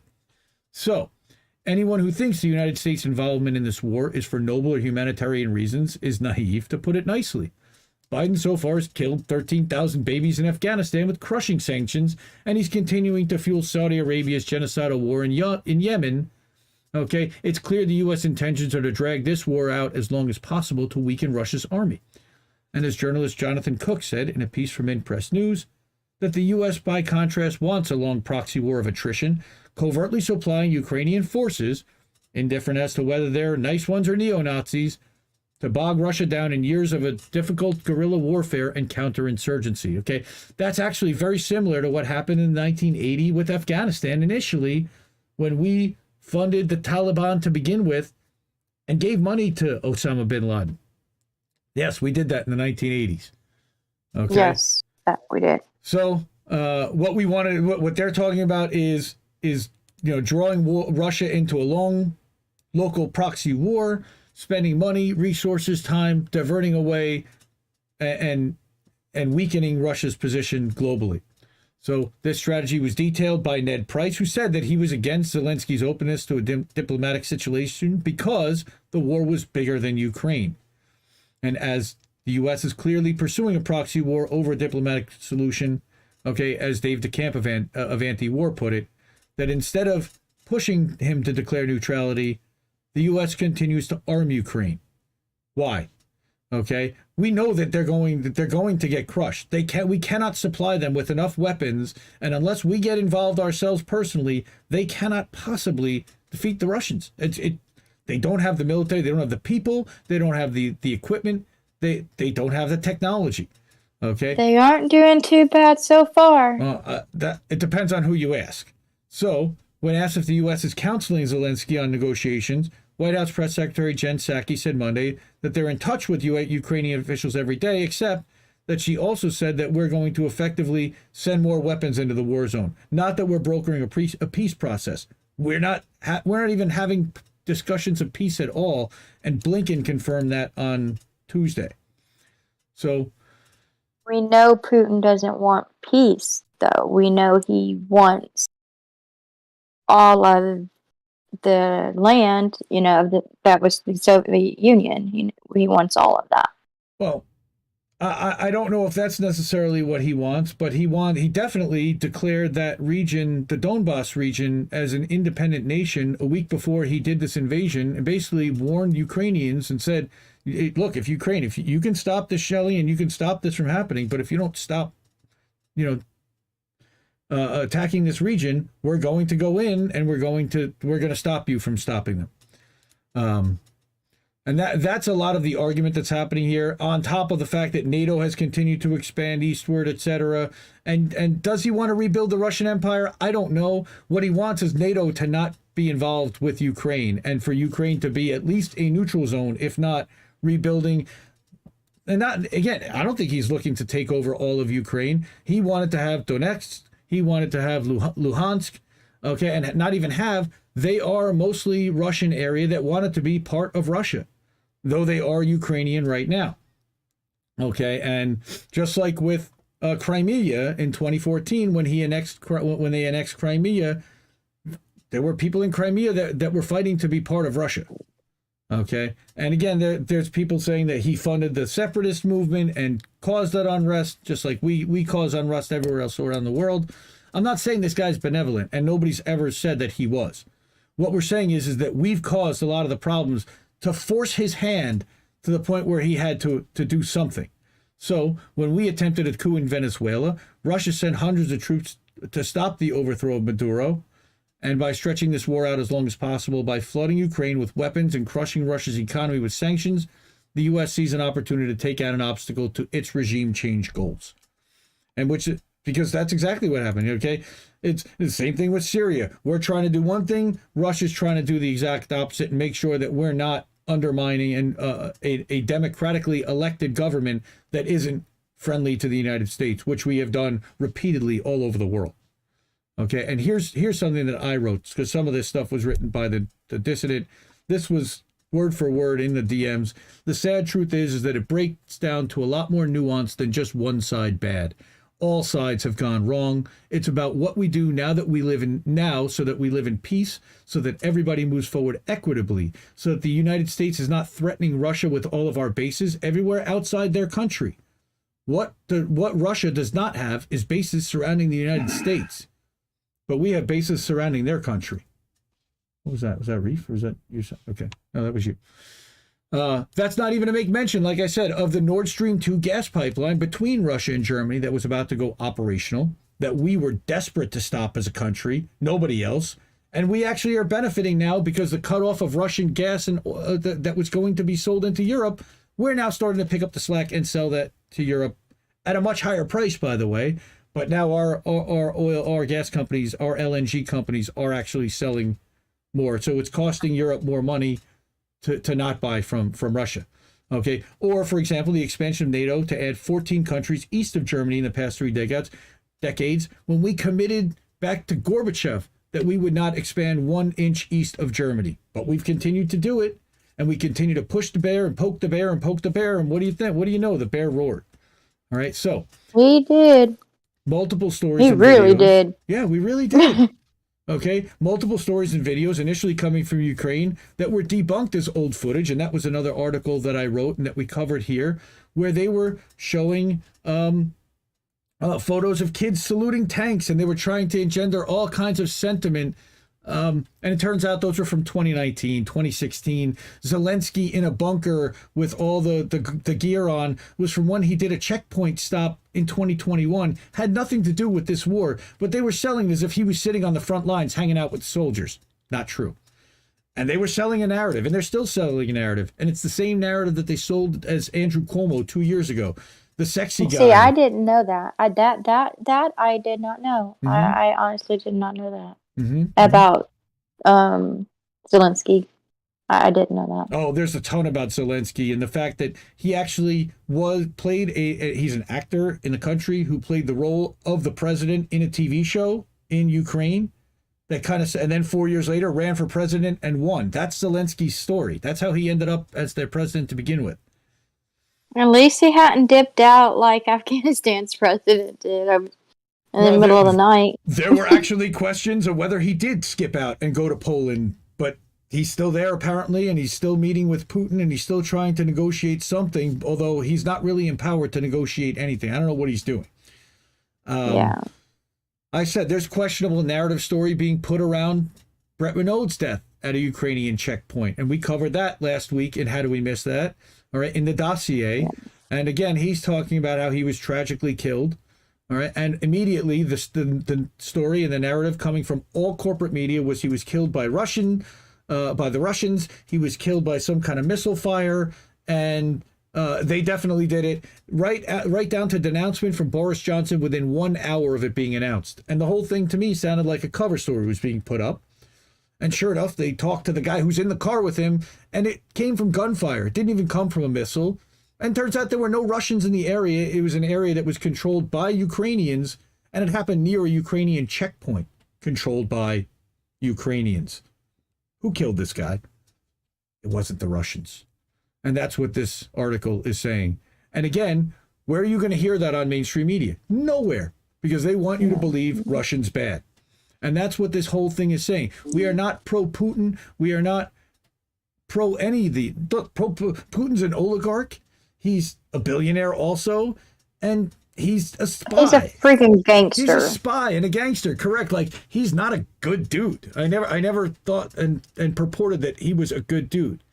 No world leaders are. And again, the other thing that bothers the hell out of me is for 30 years, this guy's been around. But all of a sudden, in the last 2 years, in the last year, in the last couple of months, now he's Hitler. He hasn't... It's the narrative around this. It's universal, and if you don't believe it, then you're off the island and you're canceled with most of society, and it's really scary. Noli's here. Hi, Noli. Welcome. Okay, so like I said, so recently there's been a dangerous escalation that suggests that NATO may become militarily involved if Russia uses chemical weapons, but they set that up as a false flag. They said, well, if there's chemical weapons, then it's got to be Russia. All right, sounds just like Syria. Biden recently... Yeah, I was just going to say, sounds familiar. Right? Biden recently said that they would respond if Russia uses chemical weapons in Ukraine. This is reminiscent of Obama's famous red line comments when he said that they would militarily intervene in Syria if chemical weapons were used. And then we saw 2018. Okay, again, Charles Glass of Harper's Magazine said it was an invitation for a false flag. And sure enough, 3 days ago, they're talking about chemical weapons, white phosphorus. We're starting to see it here now, and it's, yeah, right. Okay, and that's exactly what happened. Again, like I said, most notably in Duma, where Trump bombed Syria after an allegation of a chemical attack. And later, the whistleblowers within the chemical weapons watchdog, the OPCW, released a censor report to WikiLeaks that suggested that the attack was a false flag. Okay, leaked documents even included an engineering report that suggested the alleged chlorine cylinders were manually placed, pointing to staging. This is in the assessment by Ian Henderson. So Biden is invoking an invitation. How are we supposed to know what's real and what's not? That's what they want. At this point. They don't want you to know. And whatever they tell you is real. That's what they want you to think. And don't question it. But it's a real question for everyone watching. If y'all have an answer, please, help me out, because Right? So, yeah, Tyrant Slayer Studios is saying that the intelligence agencies lied to Trump before that bombing. Okay, Noli, welcome to the chat. Also, Valerie's in here. Frankie Lee. Who else have we got in here? We've got E. Heller, Bacon. The Mad Crab is still hanging out. So we've got about 15 people watching. Plus, we got 4 on the Rockfin. Hello, welcome to Rockfin. Thank you, and welcome to How Did We Miss That? This is a news show where we cover some articles. And actually, I wrote this one, co-wrote this with our Indie News Network teammate, The Dissident. Everybody go and check out indienewsnetwork.substack.com. You can sign up. And all the Indie News Network members have access to be able to publish, to write, and to upload their videos and their podcasts to this platform. And they usually have their own Substack, as do we, as does The Dissident, as does Tara Reid, our sister in INN. Support Tara Reid and go to her Patreon for sure. Patreon.com/Tara Reid. Throw a couple of bucks if you can. She could really use it, and she could use the love and support. And we love and support her a ton. She's going to be doing live streams on Rockfin, by the way, and all other platforms starting on Tuesday. And she's going to be doing a regular weekly Tuesday show we're going to be helping her out with. And that will be co-streamed to Indie News Network, which we're really excited for. So, our next story, I kind of jumped the gun a little bit there, but I'm going to go to a you and me talking. So that was my article and my little take. So I don't think that we disagreed very much or that we argued. no, we didn't. My honest belief is that I don't care who maybe created the situation or whatever. The situation right now is that Ukraine is trying to defend itself against an invasion. And more power to them. I mean, that's just my view on it. As far as, like, right now, people are dying. Yeah, we put them right in the middle of this thing, and they're essentially standing in front of bullets for us because we don't want to, and we don't want to get into a full-out war with Russia. And that's what's bothering me and what's disgraceful to me about this whole thing. It is. It's sad. But you know, one thing I'm worried about is all this coverage about Ukraine. I'm beginning to wonder what we're being distracted from. Well, we're being distracted from what's happening in Israel-Palestine. We're being distracted from a war in Yemen. We're being distracted from all the operations that our military is doing in Somalia. We're being distracted from whatever's going on in Congress. Right, absolutely, yes. From the corruption in Congress, and distracted from all the different unionization efforts that are happening, and trying to basically control narratives and then set what the parameters of what's acceptable conversation. The Arctic wars are just starting, according to Human Love and Solidarity, and how appropriate and how apropos that you would say that, because our next story, after we go say goodbye to Tara for a second, is our beautiful Antarctic ice shelf. But oh my God, wake up call. Antarctic ice shelf the size of LA has collapsed. Ah! How did we miss that? Oh my God. I've told you, distractions. This is what they're distracting us from. We're all gonna die.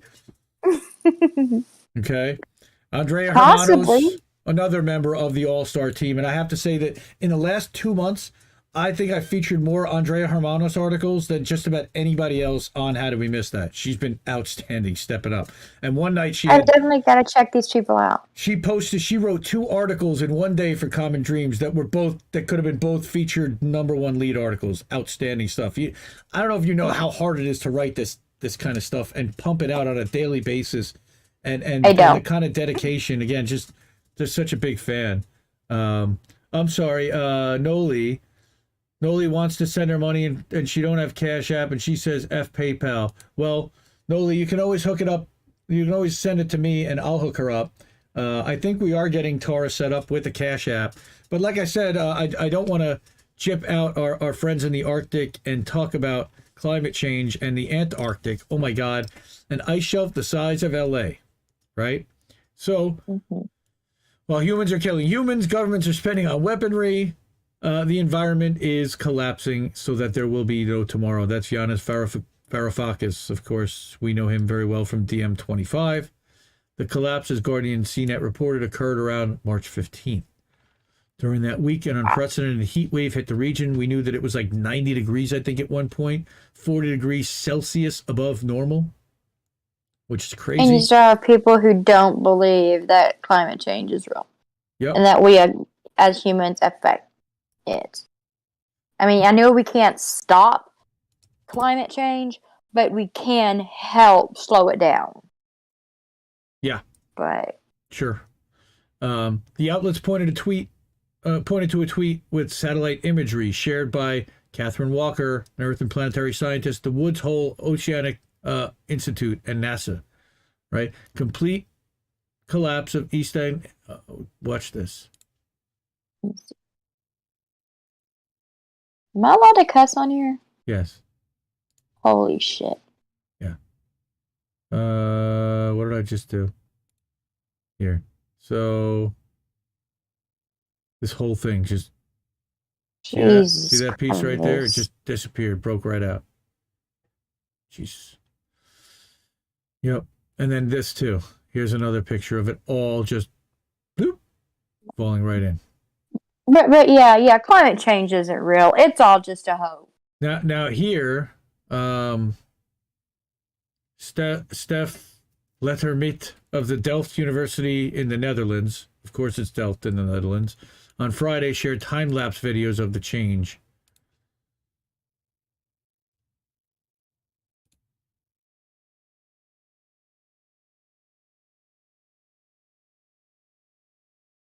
You see the whole thing disappear. Bye. So Antarctic ice sheet expert Bertie Miles also provided historical visual context. The collapse in recent days is the end of a long-term multi-decadal demise of the ice shelf. The image below shows its extent in 73, and the red line, we're joined with the Shackleton ice shelf. Most of the loss took place from 73 to 2000, and this is all gone now. We're in trouble. We're in big trouble. Okay. Iceberg C-38 calved or broke free from the Conger ice shelf. C-38 comprised virtually all that remained of the Conger ice shelf, which was adjacent to the Glenser ice shelf, which calved last week as Iceberg C-37. Floating tongues of glaciers that extend over the ocean, and the slow rate at which Antarctica's glaciers contribute to global sea rise by holding back the flow of ice into the sea. I don't know who watched An Inconvenient Truth back almost 20 years ago, would you believe? Al Gore did a movie about this and basically talked exactly about ice shelves and Antarctica and sea ice versus floating ice and sea level rise, and pretty much exactly what you're seeing here was exactly what was predicted in that movie. This ice shelf may have been fall, but it is in East Antarctica, which is considered less vulnerable. And what that means is that even the areas that were pretty stable, they're not very stable. George Monbiot pointed to a need for systemic changes to address climate change. Chef will push planetary conditions into a new state, and they're talking about if we lose West Antarctica, sea levels rise 2 feet. Coastlines get flooded, and maps get redrawn, literally. Oh shit! And islands disappear.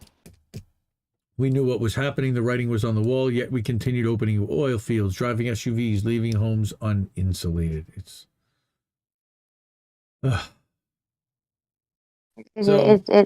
this is what I mean by it being. This is what it means by what I meant by it. Just sometimes it just feels hopeless. Like everything we do isn't helping anything. Yeah, it just seems like it. But I'd rather know than bury it, and a lot of people want to bury it, and they don't want to even know from it or see it reported upon. And not only is this one, this is from Are We So Screwed? We Are So Screwed. I also want to give a shout out to Erin Brockovich. Okay, a day of visibility for water. I don't know if anybody knows, but March 22nd, 2 days ago, was World Water Day, or this week. Oh. So learn more about the basics of groundwater which is necessary for drinking water, sanitation, our food supply, and a natural world. And I'm not going to go through this whole long article because it is long and extensive, but I think it's really important. Okay, here we go. What always runs yet doesn't walk, often murmurs but doesn't talk, has a bed but doesn't sleep, has a mouth but never eats. And it's a river. So she's clever. Erin Brockovich, you know, she's an advocate. We've got our own Erin Brockovich in the chat here, Noli D, who goes out and helps people that are in trouble with the law and with law enforcement and police accountability, cop watch love stuff. to meet her. She's fantastic. Yep, you'll definitely be meeting her soon. INN family. So about 50% of the U.S. alone depend on groundwater for their drinking water supply, yet most people don't know the basics about this resource. What is it? How do we get it? How do we harvest? How do we... It's amazing. I mean, again, this is a long, extensive article. Why should we care more about it?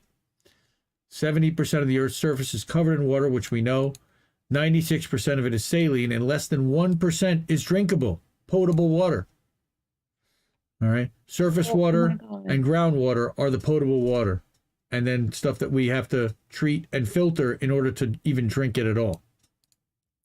Yep. Groundwater is overused when more water is abstracted from huge aquifers, right? Like huge problem, like in watering crops. In some cases, we don't know how much groundwater lies beneath our feet, which means we could be failing to harness a potentially vital water resource. Okay, exploring groundwater will be central to surviving and adapting to climate change. The only thing I don't want to hear is drill, baby, drill. I don't think Erin Brockovich is going to advocate for drill, baby, drill, but how do we regulate it? And that's a great question. So this is about regulating it and what the criteria the EPA has and what they're looking for to determine if it's What safe. I worry about is them trying to privatize. Oh, well, they're definitely doing that. And they're already, Wall Street is doing like water futures and stuff. They know that this is where, I mean, Kamala Harris kind of let the cat out of the bag earlier last year that she said basically the next frontier will be fought over water. That is just, yeah. And the fact that Flint, Michigan still has doesn't pipes. have clean. Nope, still doesn't have clean water. Sees Nestle 100%. They're getting Michigan clean water for free. If the EPA establishes a regulation for a contaminant, then public water systems need to comply with it. But if the EPA decides not to regulate, then it may issue a health advisory, which is a non-enforceable federal limit that serves as a technical guidance for federal, state, local officials. But let's take a moment to get clear. We have enforceable and non-enforceable regulations. Okay? So these are MCLs, maximum contaminant levels. And she talked about this flame retardant and fire retardant chemicals that are actually getting more into the public drinking water. And MCL is the legal threshold limit on the amount of substance allowed in public water systems according to the SDWA, Southern Something Water Association. Legal limit substance allowed. Okay. Oh. Per milligrams of drinking water, right. These standards are set by the EPA. Okay. They first look at what levels of contaminant can be present with no adverse health issues. And a lot of times we don't know about it until it's already killing people or getting them sick to begin with. All right. Right. MCL goal is set as close as possible by the goal, but the system is not perfect, as she says. Sometimes they'll establish a treatment technique instead of an MCL. Again, and this is really, I guess that's about it. Instead of an MCL, which is a procedure that must be followed to treat water as for a contaminant, enforceable, and it's not perfect regulation, but both MCLs and TTs are known as primary standards in EPA speak. They set standards based on the science available. However, the science is a little old or whatever. Maybe they know studies are coming out soon that says a contaminant could cause cancer, so they set a goal or a health advisory and not an MCL. It's just interesting. And again, she's just educating us about these things, and I'm grateful for her. Would you believe, okay, Erin Brockovich, major motion picture made about her. Julia Roberts started her as her, right? Ready for I know, I was wondering with that. Watch this. How many likes are there of this post? 3. Nobody sees this stuff. I don't know why. She's got a pretty good following on Twitter, but for whatever reason, this blog, this Substack gets very little love. And I'm a big fan. I wonder if maybe she's getting suppressed. Yeah, maybe, but she's a blue check, and she's friends with a lot of blue checks. And right now, she's actually tweeting out support of Ukraine on a daily basis. And I think she's buying into a lot of the liberal mainstream narrative about what's happening and how one-sided, with the one-sided coverage, and it's all Ukraine, Ukraine, Ukraine. Well, what about all the Russian citizens that? They've now had the communications sanctions cut are off. killing. The sanctions are killing, that we've cut off from the rest of the civilized world, from the Western world. I wouldn't say civilized world because they're civilized too, but that we have forced this upon Russian citizens that didn't ask for any of this. Exactly. And I hate to do this to you, but I know that it's been a long night. I know you were pretty emotional. I'm gonna offer you to do the story you want to do. If you want to cover it, if you don't, I totally understand because it's been a long night already. But I have everything queued up.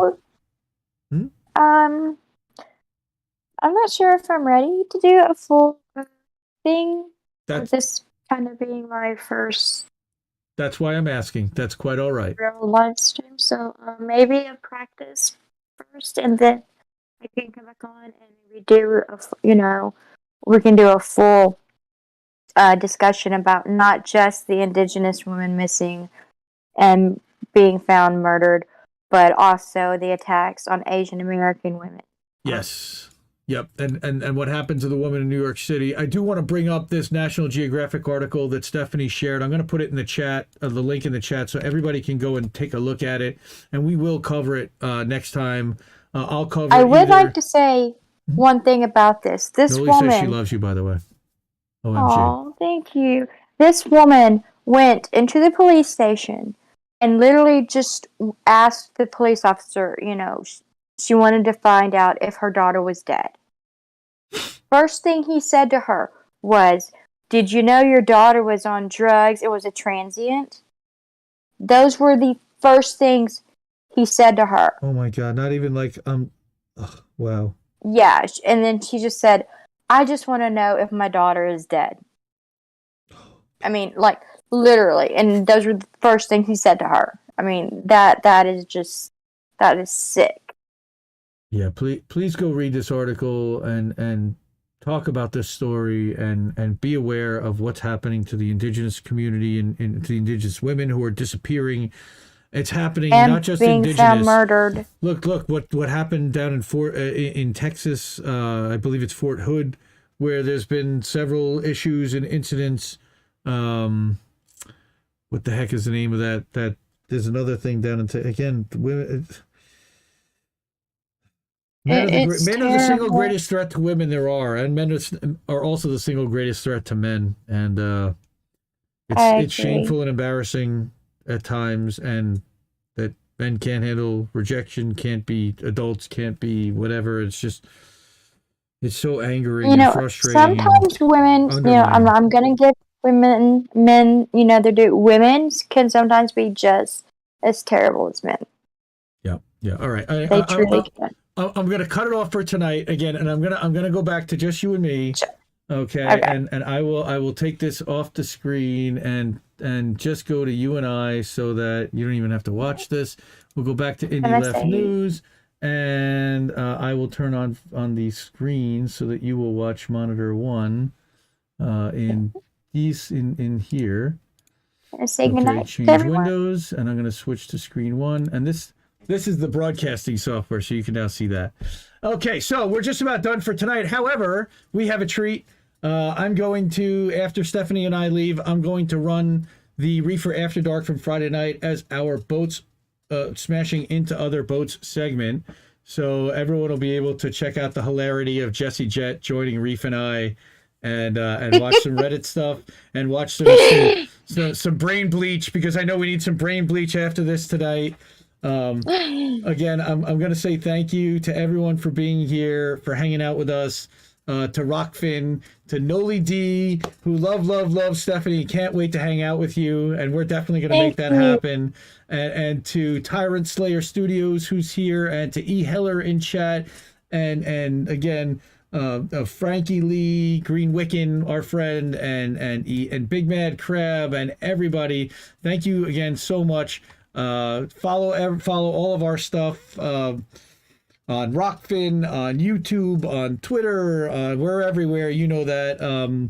We're going to be doing some stuff this week, and we'll announce all of that. And again, clips will be going out to Rockfin exclusively first for 24 hours, and then we will release them on YouTube and everywhere else for free and make it available to everyone for free on Rockfin as well. So thanks again, and I am going to say good night, and we are going to do, I've never done this before, and I actually set up a whole new capture, so we're going to try this. We're going to go to a real screen. quick. Go ahead, Stephanie. I'm going to give you a chance. So. Thank you, everybody, for the support, especially with this being my first time. And any advice you would like to give me, I am open, and I appreciate every one of you. And please do not give up this fight. Where can they follow you, Stephanie? Where can they get in touch? Just under Stephanie Smith UD. Usually on Facebook. On Facebook. But I haven't been on Facebook in a while. I can't deal with the people. I think you're at Stephanie_Smith4 or Stephanie UD4. What's your Twitter? Yeah, it's Stephanie Smith -EUDY. But I am trying to get the last name off of there. Gotcha. Stephanie Smith it is. Yes. Yes. Gotcha. Noli says, love you fuckers, and we love you too, Noli. You're the best. Noli, I did get that for Tara. We're gonna get that over to her. She hooked us up. And you did amazing for your first live stream. Again, we were on a live stream together actually with Tommy Nation back in the summertime. It was one of my first live streams. And again, just so grateful for you being here. You did phenomenal. And you're a great co-host. And hey Kitty. Hey Kitty. And again, good night, everybody. Follow independentleft.media. You can find all the links on our link tree. And hang out and watch Reef after this. So good night, everybody. Let me actually cue this up. Let's go to studio mode. Now I'm going to go to a thumbnail. I'm going to turn the audio off and live.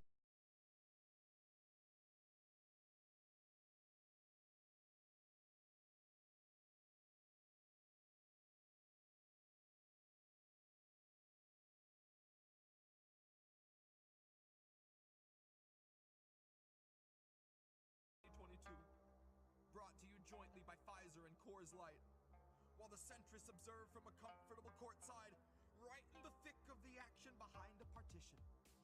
We're in a morbid position, a plague of evictions, born a comorbid condition of the cancer of wealth. I fantasize that I cancel myself, hands on your head, throw your best laid plans in the well.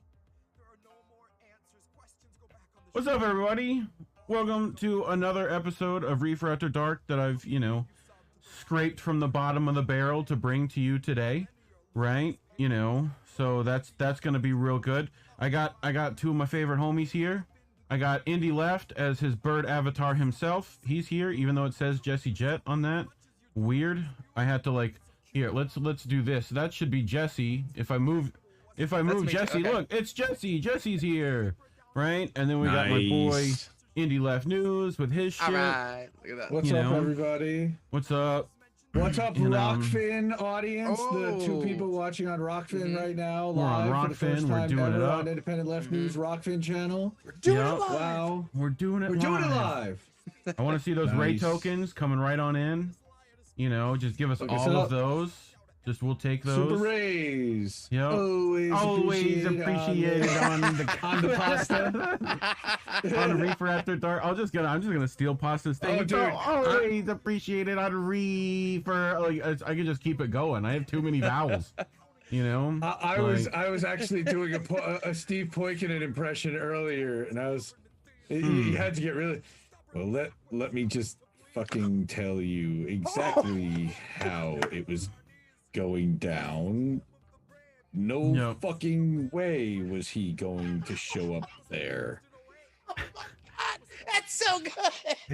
Thank you. I hear it frequently where it's like, we covered that. Oh, I love 10 years ago. Dude, I love Steve Poikonen. I love Slow News Day. That show is hilarious. You guys are killing me. And you do killer shit 6 months before anybody else does. I give you credit. I love his pupper more than him. I just want the doggo. Just, you know, if me and Steve divorce, I hope I get the puppo. That's you know, that's the thing. Like he's gonna fight you tooth and nail, man. Yeah, he's definitely going everything to. else, but that. Yep. Yep. I saw that puppo was super happy over there in Vegas, just fucking running around in the desert. Just like, oh my god, there's land. Right. Like, you know, like great. I have room. But anyway, let's see who we got in chat. Other than me, one watching now. Great.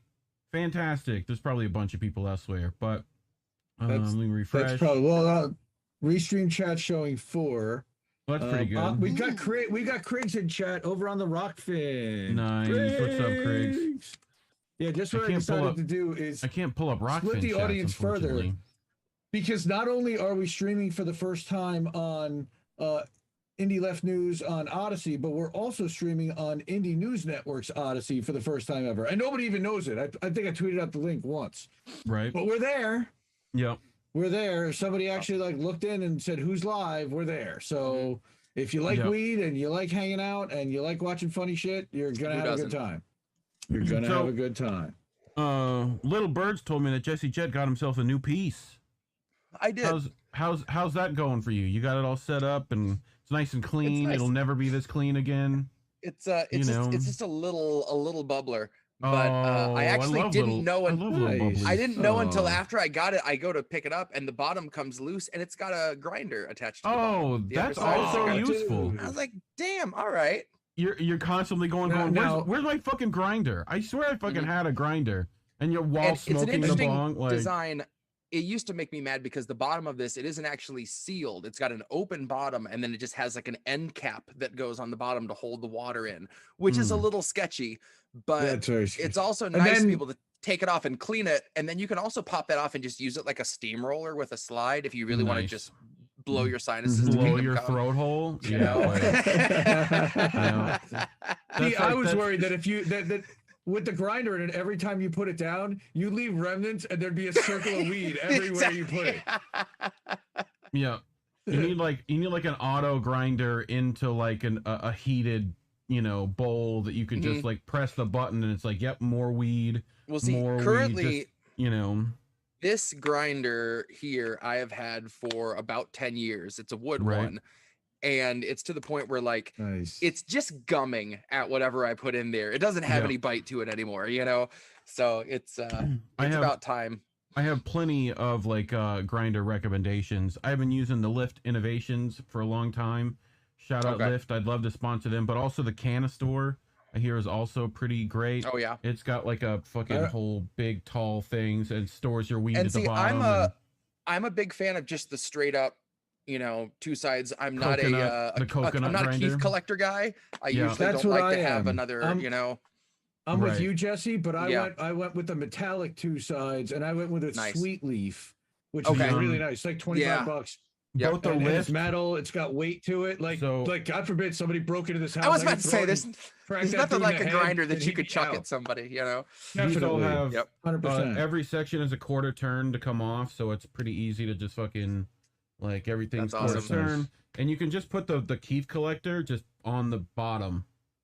So if you don't want to like collect Keith, you can just put most of those grinders like the Canistore and stuff are set up if people don't want to do that.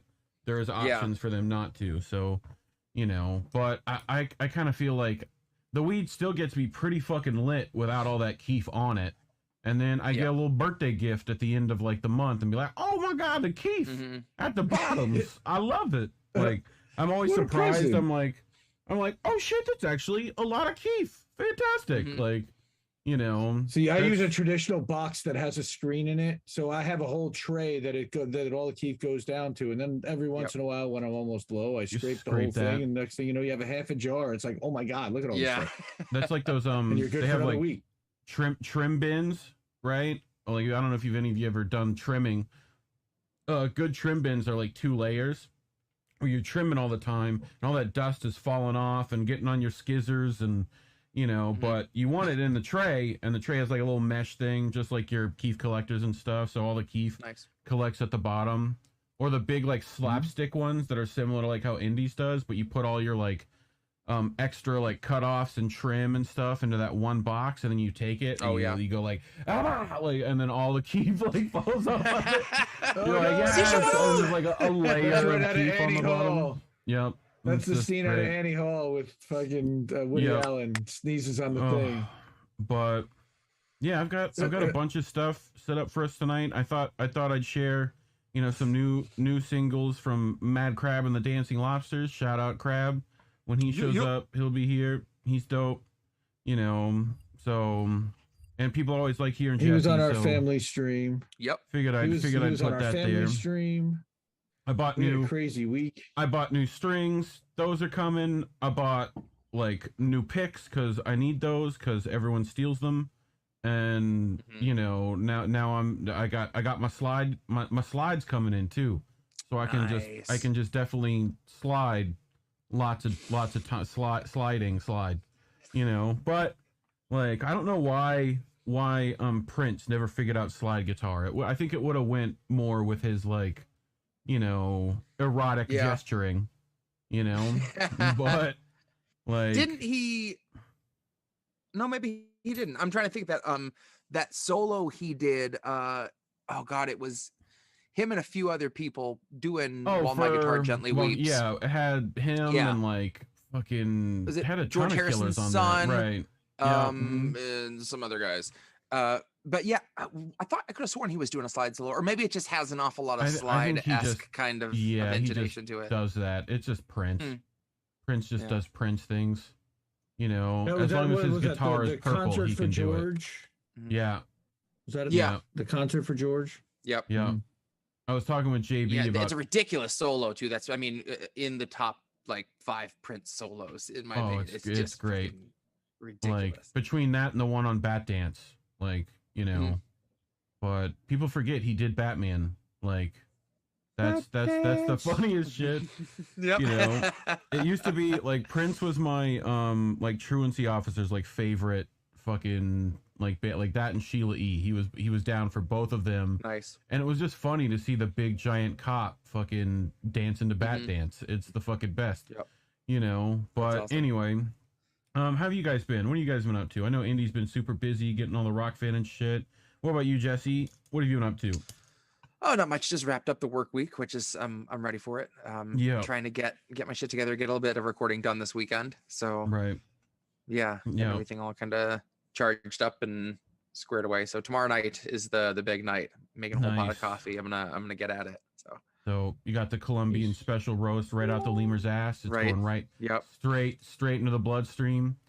I'm a Folgers black silk guy. If you've never tried it, it's just I'll have to give it a shot. I'm super like fucking coffee snobby because I don't like coffee. So I have to like make really good coffee and then like cover it in other stuff so I don't taste it or it's not super bitter I like as making fuck. just like fucking weapons grade like coffee that could get up and walk out on its own. See, caffeine doesn't work for me, unfortunately. The whole my brain and stimulants don't do the same doobly do as everyone else. So coffee just I used to do gigs like all right. Imagine this fucking heart attack, right?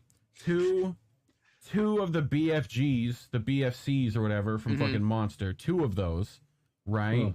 4 bottles of NOS, right? Okay. Wait, what? And that's when I thought caffeine worked. Okay. So that's like, it's like, otherwise it just makes me sleepy, right? But until I feel physical effects like fucking heart race and jitters. Yep. And like, hey, it works. Like, oh yeah, that works. Not like everyone else. Like, no, it just wakes me up, and like, no, it kickstarts my shit, but I gotta get a lot in there, like, But yeah, those were mistakes I made in my youth. But like, I rushed real hard on a lot of those songs that day, But fucking, why is like all the slow numbers like fucking blast beats? I don't get it.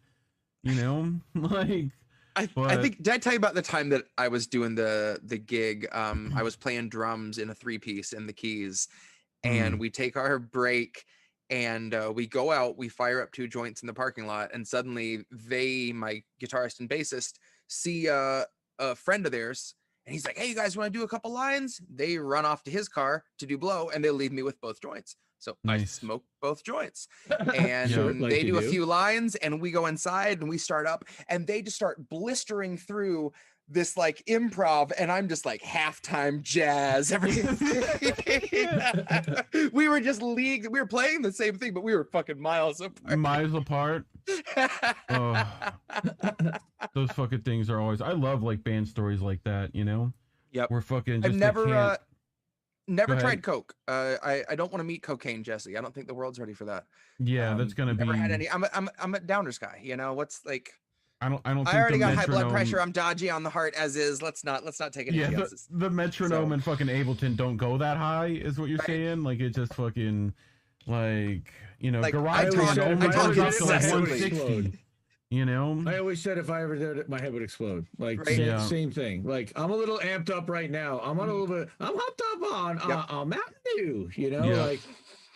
Yeah. Here, do you want me to translate into Southern for you? I'm all hopped up on Mountain Dew. Like, there you go. That's more, you know. Well, I'll come at you like a spider monkey. Like, there it is. There you go. Yep. There you go. Fucking fuck you, Grandpa. Like, fucking. How much you want that weed, old man? You're right. Fucking. There's a cougar in the car. Fucking. There's a trend on TikTok of guys like actually putting their cougar in the car, like they're older than them wife, like. And then they do that bit like I got a live cougar in the car. She's just wearing leopard print and shit. It's fucking terrible. It's fucking like, dude, we get it, you know. But anyway, I'm not gonna look that up later or anything. I know, right? But anyway, I do have stories for today since we're already 15 minutes in. How the time flies. Cool. So let's turn on audio. Make sure all that stuff's on. Go to our presentation screen. Right, make sure all the names are right there. Cool. I'm fucking doing Put shit. A little water good. in this new piece and get loose. Nice. So, Robbie Yeager's, stoned cousin in his basement, Kyle Yeager, right? Nice. From MarijuanaMoment.com. Federal marijuana legalization bill may receive House floor vote next week, sources say. So we know how Congress is going to fuck shit up. But anyway, so this is bill to federally legalize marijuana may be coming up on another House floor vote next week.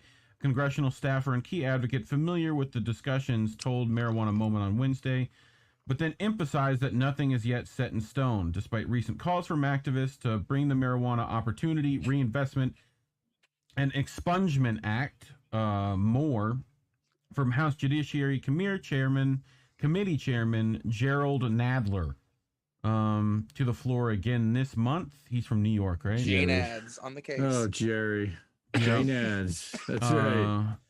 Marijuana Moment reached out to the House Majority Leader Steny Hoyer and Nadler for a comment, but representatives were not immediately available, of course. Rumors of a floor vote, which would be the second time the MORE Act reached the full chamber after being approved in 2020, are now circulating weeks after congressional Democrats held a closed to press session at a party retreat. I love how they call them retreats. It makes it feel like you're gonna lose already, you know? Closed to press session. Yeah. Yep. They included a panel that largely centered on the reform legislation. So yeah, they're talking about Nadler's bill. Sure they are. High-level discussions about bringing the MORE Act to the floor again next week, but nothing has been officially announced. Their prohibitionist group, Smart Approaches to Marijuana, also signaled that they're aware of talks to put the bill before the chamber immediately. So apparently, please tell me it was like a junket. Please tell me it was a junket, like the conference that I went to, where they're putting little dime bags around at everybody's chair, and they've got like little accessories. Oh my God, do they need that little shit? Accessories for people to try, like a little welcome kit, like they do at the Oscars, right? It's a little dab for you. Yeah, you can totally get down with that, and you know they're going to give it to their grandkids anyway. Right. So throw it out, man. Hook it out. You guys own this shit anyway. Here's something to give as a tip for all your prostitutes later. Right. That's right. Both of you can right-click and pin me and make me big if you wish. Well, that's probably a good idea. Yeah, you said I could do that before, and of course I'm a little high, and that didn't happen. A little high. It also contains language to create a pathway for resentencing for those incarcerated for cannabis. Jesus Christ, the fucking like a pathway for resentencing. It's like what is that? That's like access to a pathway. Yep, language to create a pathway. Right, exactly. Language to create a pathway. Even I didn't even fucking notice that. That's like Cy Oppenheimer kind of shit. Right. Exactly. Yep. Protect immigrants from being denied citizenship over marijuana and prevent federal agencies from denying public benefits or security clearance due to its use. Meanwhile, advocates and stakeholders are eagerly awaiting the formal introduction of a separate Senate legalization bill that's being finalized by Chucky the Shoom. Schumer recently said the plan is to file that bill. Good for you, Schum. Fucking, that's the plan. I'm gonna file it. Just put it right there between fucking M and like B, you know, and like, do you think he files it under weed? Under W, like, right? So that's supposed to be in April, you know. Separate bill to tax and regulate marijuana is also in play this session from Nancy Mayer, South Carolina Republican, that she's sponsoring that. And she said in a recent interview that she's received assurances from Democratic leaders that her state's Reform Act will receive a hearing, whatever that fucking means. But anyway. Yeah, that's the one in the Senate, right? Right? Is that what you're talking about? I was reading about this today. That like basically, it's a Republican trying to get this through in the Senate, right? And nobody wants to hear of it, and they're all just like, "Fuck you." Apparently, it's going through into the House as well. So you know, if you've got those fucking assholes' number, you know, I'd give them a call and say, "Hey, fucking, I'd like weed, please." Yeah, we could use some. I've not looked into this fucking MORE Act specifically. I probably should, right? Actually read through the whole fucking thing and see where they fucked it up. You know? Like maybe fucking Robbie can get me in touch with Kyle Yeager and we'll get stoned and look through it. You know? I don't know if there is a relation, but in my head there needs to be. You know? Well, so clearly. But anyway, I wanted to your head. Also bring people's attention to seeing as how that is happening. The Schaefer Commission. I don't know if any of you remember that. So in the early 70s, President Nixon appointed a group known as the Schaefer Commission to study cannabis and make recommendations. The commission issued a report on its finding on March 22nd in 72, calling for the decriminalization of cannabis possession in the United States at both the state and federal levels. The White House ignored it. So sounds about right. It's been how long to where can we just fucking get that like done already? You know, 50 years, right? But anyway, so I thought you would enjoy this, Jesse. This fucking amazing. Oh yes, I love this guy. I saw this. Right, this was so great. He went outside to his fucking dentist or whatever and started just fucking wailing on the axe. Right? Like, and then he holds up a fucking sign that just says the fucking dentistry sucks ass or whatever the fuck. Like, fucking Western Dental sucks. Like, you know, just fucking sits out there all day. Fucking good for him, dude. All right, that's hilarious.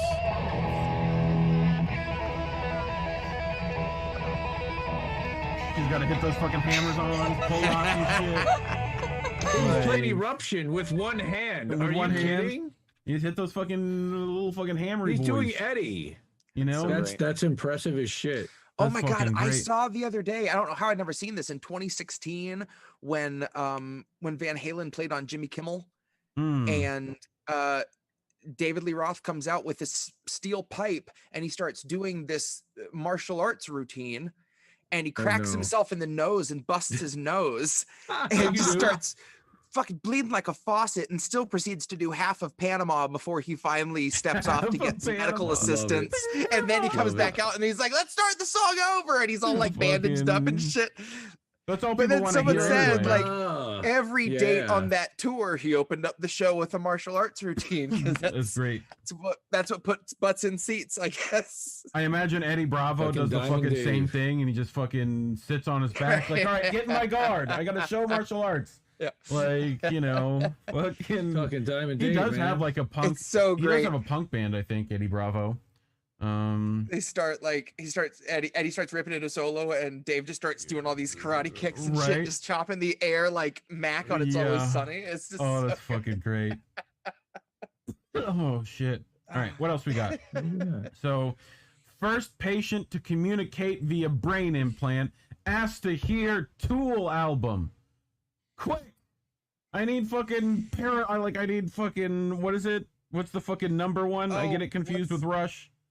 46 and 2. 46 and 2, yeah, like that. He needs that right now. Chicago. Didn't he list? I thought he asked to listen to the new Tool record. I Which, think if so, like, yeah. Man, just trust me. Listen to something old. Let's put on Anima for you, and you just forget the new record came out. Right. In the first study of its kind, scientists were able to communicate with late-stage ALS patient using a brain implant and neurosignals. Among the few requests he painstakingly communicated was the desire to listen to a Tool album.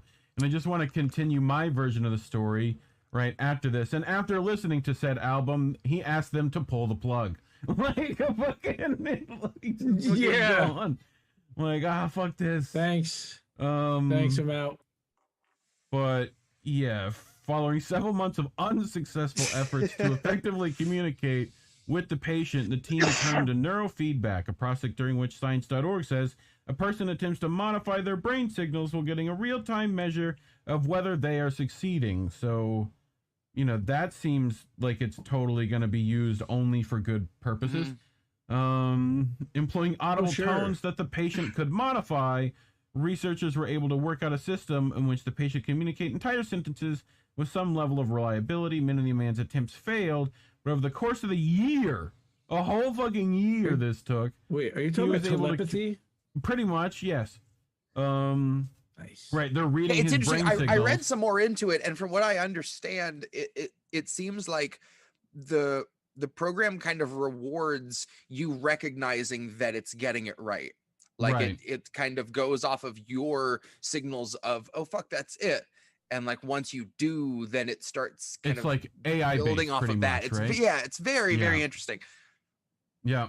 I mean, to me, it was like, it sounded like definitely some machine learning sort of like thing was helping out here, you know, to where it's like, okay, this brainwave means like I want a chocolate chip cookie, and this is, I need a Tool album, and this is bring me the closest bong you have, right? Like that, you know, like those are the three. That's going to take him a lot longer to get those two sentences out, but, you know, he did ask for it to be played loudly, you know. Dozens of thoughts, including, and this is going to kill the fathers in the audience, I love my cool son. That was one of the things that they put out, you know, and I bet his son was like, that's definitely it. Write that as like check mark. That's what he said, you know, but anyway, I love the where I got this news fucking letter, right? The Lamb of God, the lamb got it. But is that a T at the end? Is it lamb goat? I think that's lamb goat. Lamb goat? Like, yes, sure. it looks like lamb goat. Yeah. That makes sense. Shout out lamb goat, I guess. I guess more than lamb gut. Right? Or lamb gutted. Could it be lamb goot? I mean, I'm thinking of God of Lamb, Lamb of God, delicious mint sauce, you know, on I top. would say lamb goat. Right? Would be both, my guess. Both would go well with, you know, mint sauce. But that's a anyway, terrible D. If that's a D, that's the worst D I've ever seen in terrible. Yeah, right. Ever. Terrible news has hit us today, boys. Doritos bags will now have 5 fewer chips, thanks to quote unquote inflation. Even more air in the bag. Just what we needed. Like, just fucking flip the table Flip the of desk, Doritos. yeah. Like, it's just all Doritos on the desk. This interview is over. Well, dude, this is the result of the Frito-Lay strike. Come on, they're squeezing the workers again. They're gypping the workers. Thanks, Obama. They're gypping the customers. They're gypping everybody, and now it's hitting our chips. Sign up at home. Just gotta fight for this. Yep. Fucking like look at this. Fucking so Penn Live at Patriot News. Right? I don't even know if this is a reputable place, but I'll fucking go with it. Oh boy.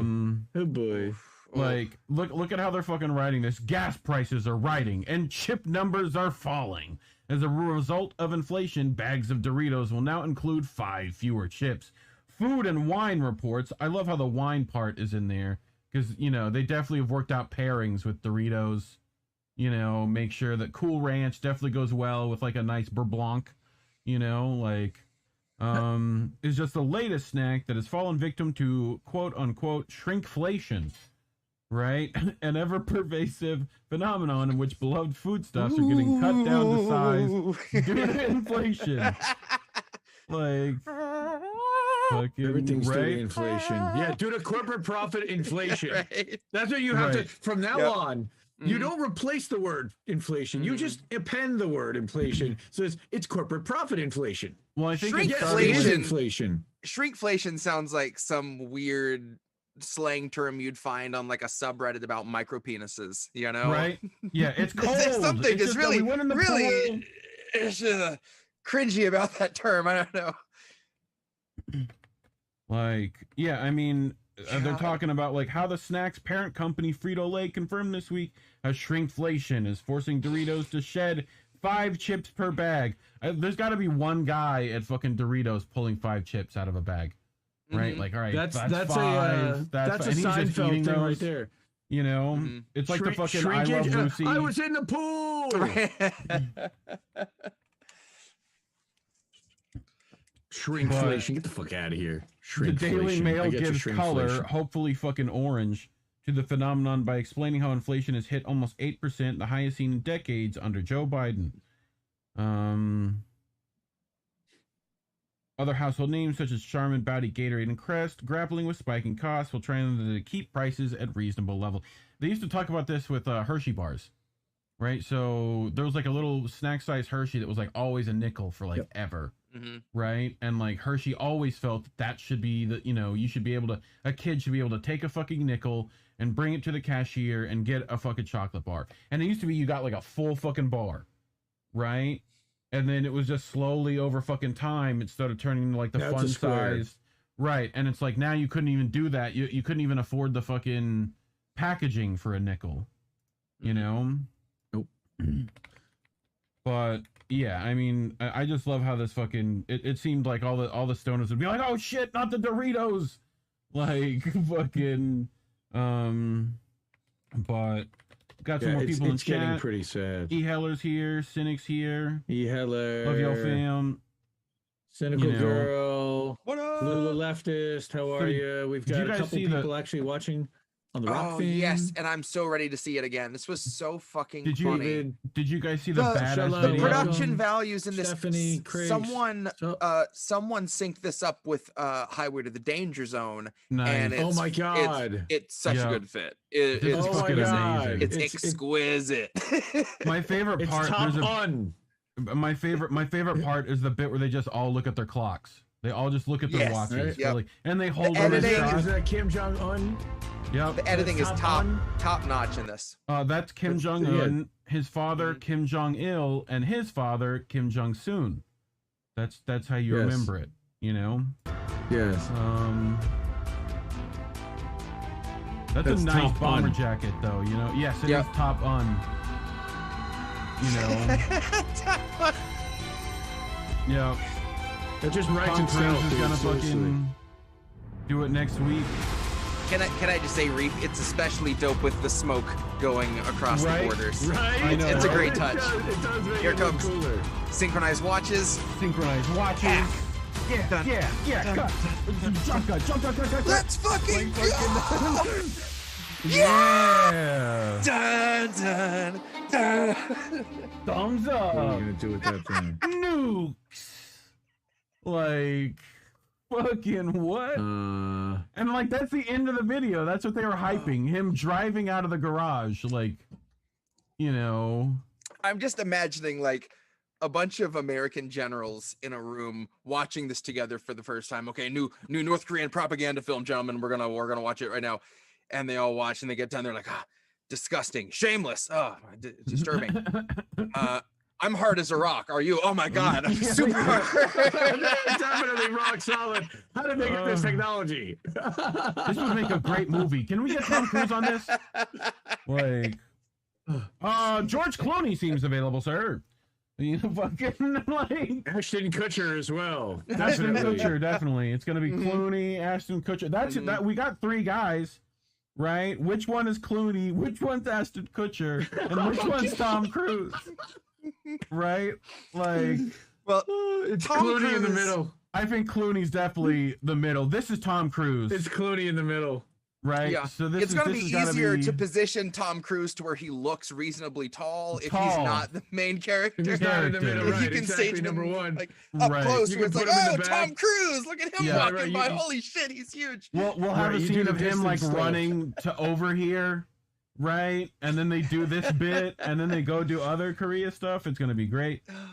You know, And we'll have Tom Cruise doing that apple bottom jeans from Tropic jeans, Thunder. boots with the fur. That'll be great. He'll That dress whole up bit- like that. You know what I love is that wasn't part of the movie. He just said he wanted to be a part of this, and he's got a character in mind, and that's what he brought to the And table. then- That right, was just and it so was fucking good. great. It's raw, so good. unfiltered Cruise, just So totally good. unhinged, Ugh. and yeah, oh Jesus, That's great. Him and McConaughey in that What a scene. gem. It's just yep. oh, that's perfection. So hopefully When they're negotiating, it's just- I everyone love at it. home is smoking up all their good stuff. You know, this is literally ASMR dabs. I love how that's now a fucking thing. Not only do we have to have ASMR, we have to have dab ASMR now, right? But I think this guy goes a little too hard on the dabs. You got 1 swipe, Does he 2 touch the nail? swipes, Oh, 3 swipes. Right, this is one of these fancy drop-in place nails. So what you do is you heat up your fucking. it's like dab porn. You heat up your nail, and then you drop Right. that in the thing. Then you put your cap on, and so you get like a nice low temp. Oh man, And then delicious. Holy sh! that's how Richard Pryor almost died. Well, that was half and half in cream. Come You on, know, that like that Too wasn't soon? pure Was that too soon? THC. Too soon, right? Too soon. How long's it been? my favorite bit is where he takes out the fucking match and lights it and just goes, "That was me." Fucking like, that's my favorite part. Well, I actually bought a disposable live. Was it rosin or live resin? It's live rosin, I believe. It was actually it was made by a company called Camp. I bought it when I was in Vegas, and Nice. I took a picture. I DM'd Lee Camp and I said, "Dude, I didn't know that you're also making cartridges." He goes, "Dude, Right. I do everything." And I said, "Yeah, you kind of do." So Yep. That's awesome. Shout out It to did Lee not for yes surprise me. anding. shout out to Lee Camp. You know, Go hook yes him up with his anding is Patreon. Like the everyone else is fucking- hooking Yep. up with his Patreon. He's good. Hook up Steve to our Reed with also- Patreon. Mm-hmm. Steve also fucking yes hands just like by default. I fucking love it. Like he knows you're doing a bit and he doesn't even care if you're being serious. He's gonna do the bit with you regardless. Like it's fucking great. You know.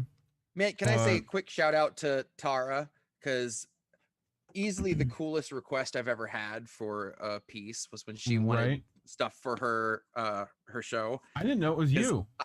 Yeah, Like- the opening and closing pieces. She'd hit me up and she was like, "Hey, I have a project, I'd like you to do." And I was like, "Whatever, just say the word, like I'm on it." Yeah. And she's like, I want a piece for my podcast. And I thought it would be something kind of in the vein of what I was already doing. And I talked to her and she's got this idea that like she sent me a couple pieces of music that were kind of in the vein of what she wanted. And it was like moody, dark Renaissance vibes. And I was like, oh shit, okay, I'm commissioned for like a piece of music. You want like an actual something, and it was the Right. coolest challenge. So I gave her a couple things. I was like, tell me if these are anywhere close, and she wanted both of them. And so then there we were. But to me, yeah, it was that was like so almost, much fun to make those for her. Like, oh my God. It's very Middle Eastern-y to me too, which I think that works, you know, but I don't have an awful lot of opportunities to use that instrument tone, and that was the one. I was like, here we go. Yeah, it's made for it. Breaking out the fucking what are those called? The fucking giant with the big like bowl, like body, and then like you gotta fucking take the fan and like, you know, like what's the one in Kung Fu Hustle that like fucking fights people? What's that thing called? The big like looks like a big giant dulcimer thing. Is it like Guzhong?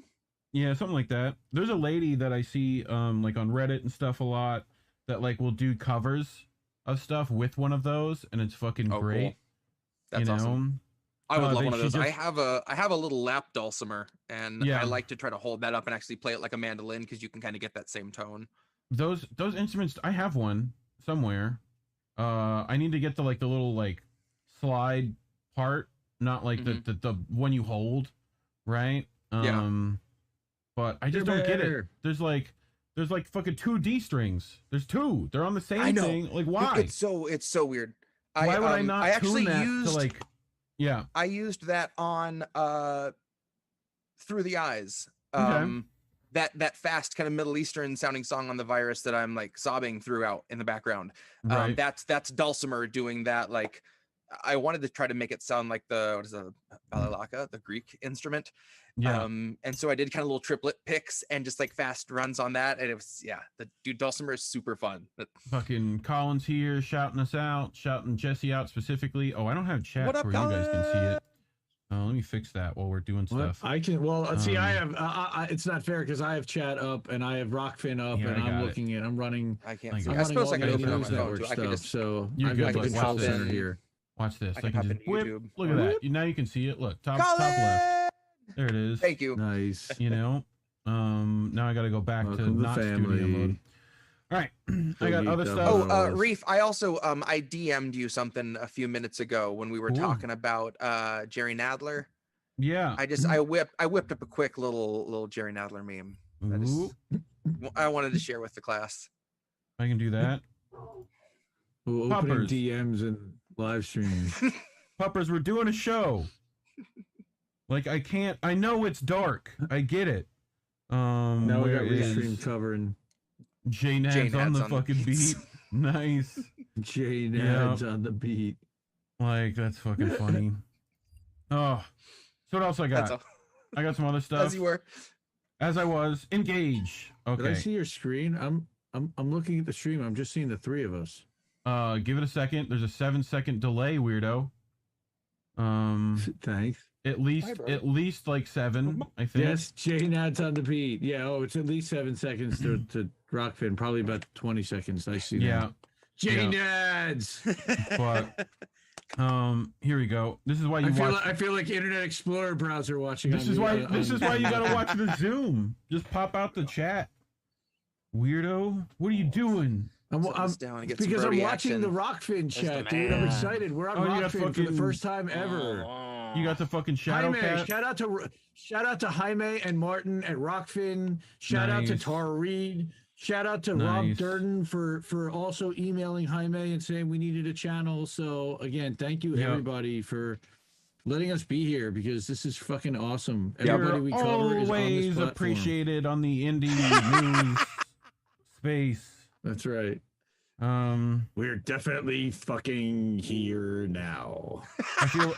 I feel like I love that. This is fucking everyone's dealer next week.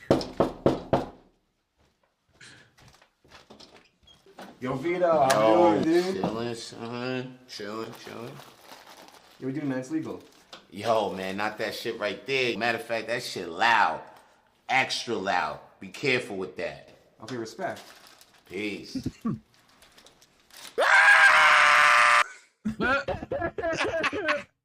He's literally yelling at him.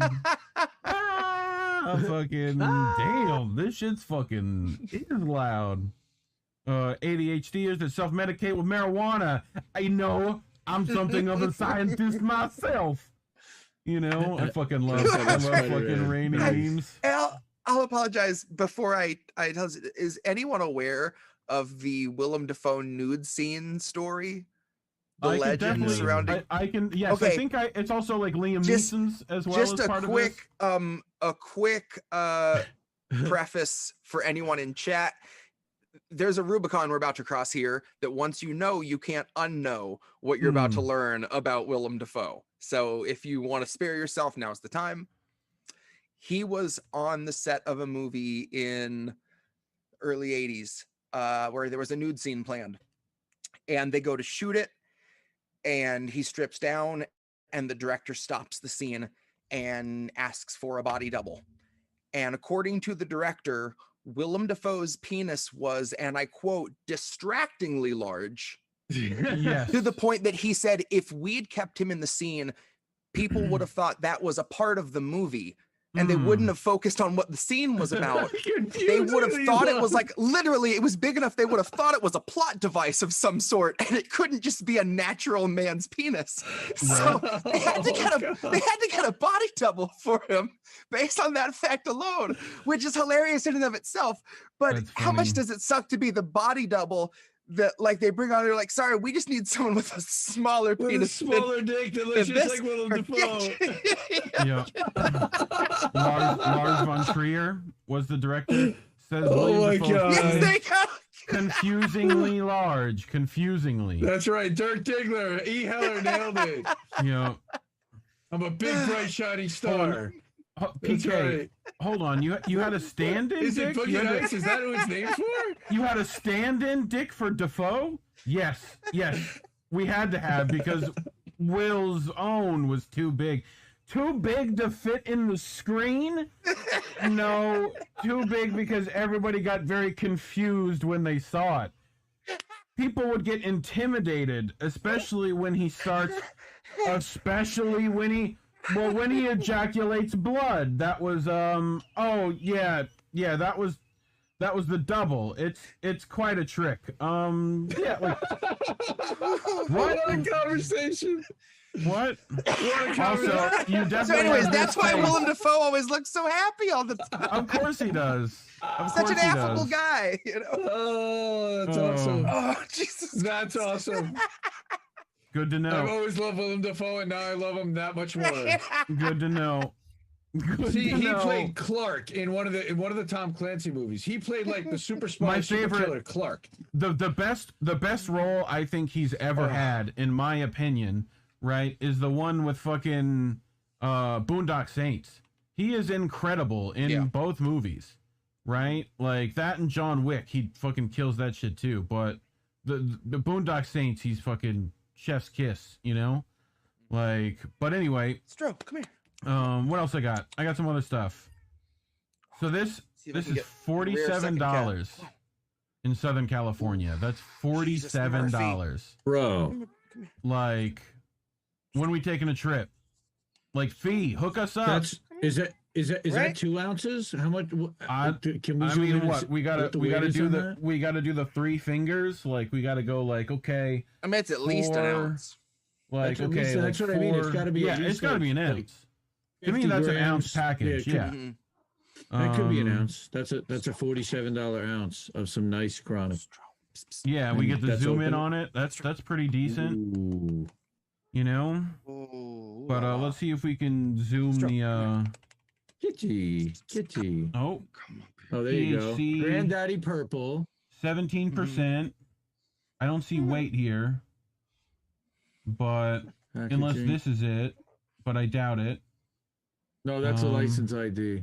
No, the weight's on the other side. Granddaddy Purple, though, that's a decent strain. We could always look that up. Weed maps and weed hub. You know what? I don't think we've pages. ever actually discussed favorite strain. Recently mine has been 7 of 9, which was like a hybrid named after the Star Trek character, who I'm also a big fan of. At least teenage me was. You know, but what's her real name? It's not Jolene Blaylock. Oh, Jerry Ryan. Jerry Ryan, right? Jerry Ryan. Yeah. Don't I'm watch a her fan. new I like- Star Trek show. Just don't. Just don't. You don't need the new Picard. It's bad. It's bad. Yeah, I've heard that. It's bad. I'm like as a old Star Trek school. fan, you know, it's bad. Like, yeah. Well, I'm sorry, but yeah. So that's I've been to Amsterdam. The last time I was in Amsterdam, I was smoking some stuff at a place called Homegrown Fancy called Cheese. That was the most ridiculous stuff, and it tasted wonderful. And that's like one of the best strains that I like. Also, just a big fan of New York City sour diesel. And any kind of sativas. I'm a big Chocolate fan diesel. of. The diesel just puts you into the couch. Same. That's dude. Anything if I can get that just straight gas taste with a little bit of pine sol, you know. Chocolate diesel, which actually tastes like chocolate and like it somehow those two things together make it hit your nose. It's not like you can feel it. diesely. Like it doesn't taste like petroleum like normal diesels do, right? It like somehow blends into a better, like warmer. It's real nice. If my weed sommelier skills are, it's like I want like a big nug. Be like, would you like some of the aged chocolate diesel? You know, like that's what I want. Like it's been chilled to a lovely, like that's the gig I want at restaurants. You know, just carrying around giant nugs for people. So nice. These dogs got into the giant fucking nugs though. Look at them. I was Especially gonna fetch that the gray ball. one. Oh, that kind of bad. But then I got high. He needs some good shit. Don't give your puppos weed. They don't like it apparently. At least THC from what I hear. So, you know, it is trying times out here, right? And you know, with the world going to shit, we need to prep for the worst. So, introducing the glong, right? A convenient smoking apparatus attached to your favorite 9mm. For the homosexuals in the room. Definitely. You know, I think Magnus is gonna buy one next week with your weed. Magnus Panvidia's got, you know, stock in this. It's gonna go great for him. Well, when you just can't get enough gun with your weed, this is where you go. This is although I feel like this is like a tandem thing. Like one person has to be shooting and the other person has to be smoking. At least you're not putting the barrel in your mouth to smoke it, and you're not blowing your brains out each time. That's the thing that would concern me. So this is a thing with specific ghost gun polymer 80s where you just buy the frame, right? And but now you can also just 3D print them, right? So you know, people are doing wacky stuff with those you know, STL files. So speaking of wacky stuff with that STL file, someone had to make a tactical lighter for it, right? Like they had to make a tactical fucking lighter. You know, it has to have one of those. That is awesome. And he's got the fucking O-light on there and everything. Dude's fucking doing it up. You know, in case you need to like point out a PowerPoint, you got the laser on there and everything. But I fucking this started a whole fucking like rabbit hole for me, to where you can also get the fucking tactical bong attachment for your fucking Mac 10, right? Like, what the fuck? Wait. Are you supposed to be shooting while you're high? I'm just totally envisioning some guy bringing that to go kick some ass in the Ukraine. One of these dudes who just like shows up with this stuff. I'm like, this war is gonna be fucking sick. he's hitting the bong and just shooting the gun in the air, like, you know, fucking that'd be fucking dope. I do feel like that's like. I want to see like a video game with this where you got to reload and the whole bong has to come out and you got to put it back, the whole bong back in. That's gonna be funny shit. You know. Yeah, but once you, I always love fire, any game that will let you become inebriated. You could you could dampen this, but I mean we have glass optics like right here. You could figure out a way to like make this not. Although if this is on the slide, I think it is. You know what I really want is I want a lighter that has a mounted scope that is up here. Yeah. Right? Yep. Cool. Yep. Like you can identify exactly where to put the flame. A little laser sight on the your sniper buddy is sitting there next to you. Like, what? Can I take the shot? Can I like? and you're just like, oh, I don't know, man. Fucking seems a little sketchy to me. You're just like looking at not even the Target. You're like fucking checking out the fucking KFC across the street. You're like, fuck, man, I'm hungry. You know. So, fun fact.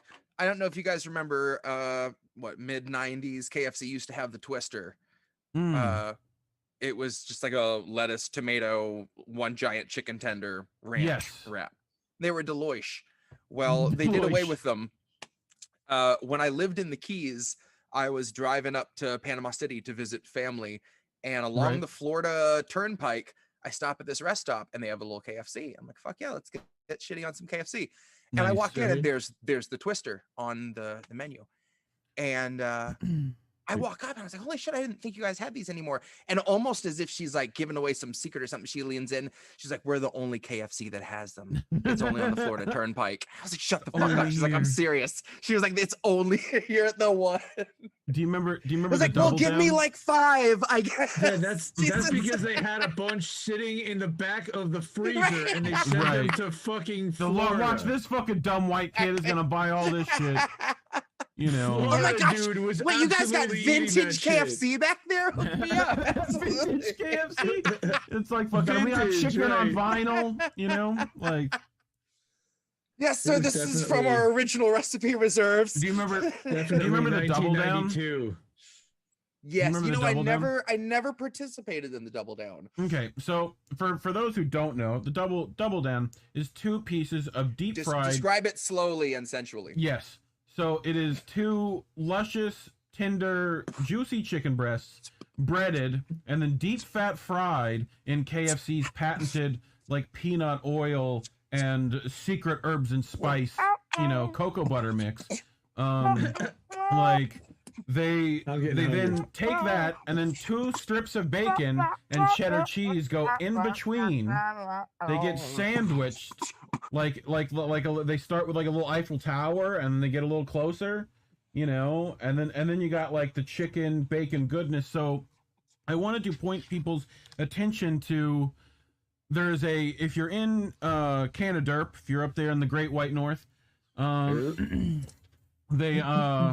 you can go in the frozen wastes of Hoth to a place called Joe Beef, right, in Montreal, right? And these 2 fucking lunatics, right? 2 like classic like Quebecois French dudes, like, you know, who decided, well, what the double down needed, right? They thought it was ridiculous Americanism, for one, so they felt like we're gonna have to make this even more ridiculous to be better at it, right? So they took two slabs of foie gras, right, and then deep like bread that, and then deep fat fry that, and then make that into a double down, right? To where it's fucking. Like breaded foie gras? Meat, duck butter, deep fat fried in duck fat, right? With with fucking like crazy good cheese, you know, and like fucking delicious. Yeah, it like serves 8. They like serve it as like a fucking like an appetizer, to where it's like people cut it. They call it a heart attack on a bun, but the heart attack is part of the bun. Yeah, like it's. Oh my god, have you ever, dude, Joe Beef, like the 2 dudes at Joe Beef go fucking nuts. Like they don't give any fucks. That like extravagance to an like nth degree for them, you know, but they feel like look, you can get this cheap if you actually know where to fucking get it. And then they do that. It's like, yeah, you can get delicious caviar that's not thousands of dollars, you know.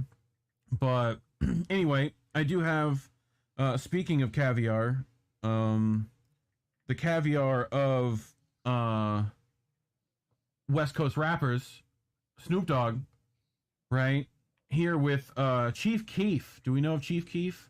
Does the boomers of we only got one boomer here today, right? I'm the boomer. Yeah, well, close enough. You're Gen X, right? You're on the fucking.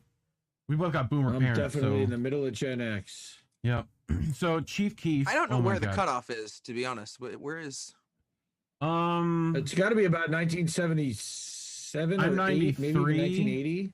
I'm 93 and I'm considered millennial. So Okay. yeah. Damn, I might be too. I'm Right, so- 89, so I Yeah. might. I'm But like probably my as brother well. isn't even Gen X. He's 3 years younger than me, and he's like Gen Y. I guess they considered that for a while. Yeah. I don't know. Yeah. And then I think they rolled all the Gen Yers into fucking, you know, whatever. But anyway, Chief Keef shocked Snoop Dogg here, and it's fucking hilarious. Y'all ready? All right, 3, 2, 1, action. How many blunts do you smoke in a day? I smoke 2 ounces. I smoke ounces. Like 2 ounces a day. But if you had to put it in a ratio of blunts, like see how I brought 4 blunts out here and we smoked one, and then I'm smoking another, that's 2. So and look. then... Okay, look. An ounce of me and blunts is like a whole pack of wood, so that's 5 blunts. You smoke a whole fucking ounce with 5 blunts? If I had my assistant here, he's supposed to came here. If I had him, I'd be able to show you slow right down, now. brother. You could get 10 out of that, man. But I had 2 ounces. I love it. I fucking But I love had it. 2 ounces. But I had 2 ounces. I fucking love his like, but I got 2. You know? Fucking, he's like, you could get 10, dog. It's fucking. I love how Snoop was like, motherfucker, I said blunts, not ounces. Like, how many blunts do you smoke? Like, and fucking Chief is so fucking high, he's like, I smoke ounces. You know, fucking what? So, this is the Convo couch when they, That's awesome. you know, this does look like the Convo couch's couch. Bro, I thought the weed was on the couch too. Oh my god. That's fantastic. Right? Awesome. Isn't that fucking great? That's great. My high ass thought the weed was on a couch. It does look like a fucking couch. R/trees, of course. Yeah. Yeah. Home of the Ants. Home of the Ants, people. So this is fucking hilarious. This is fucking great. Oh, y'all ready?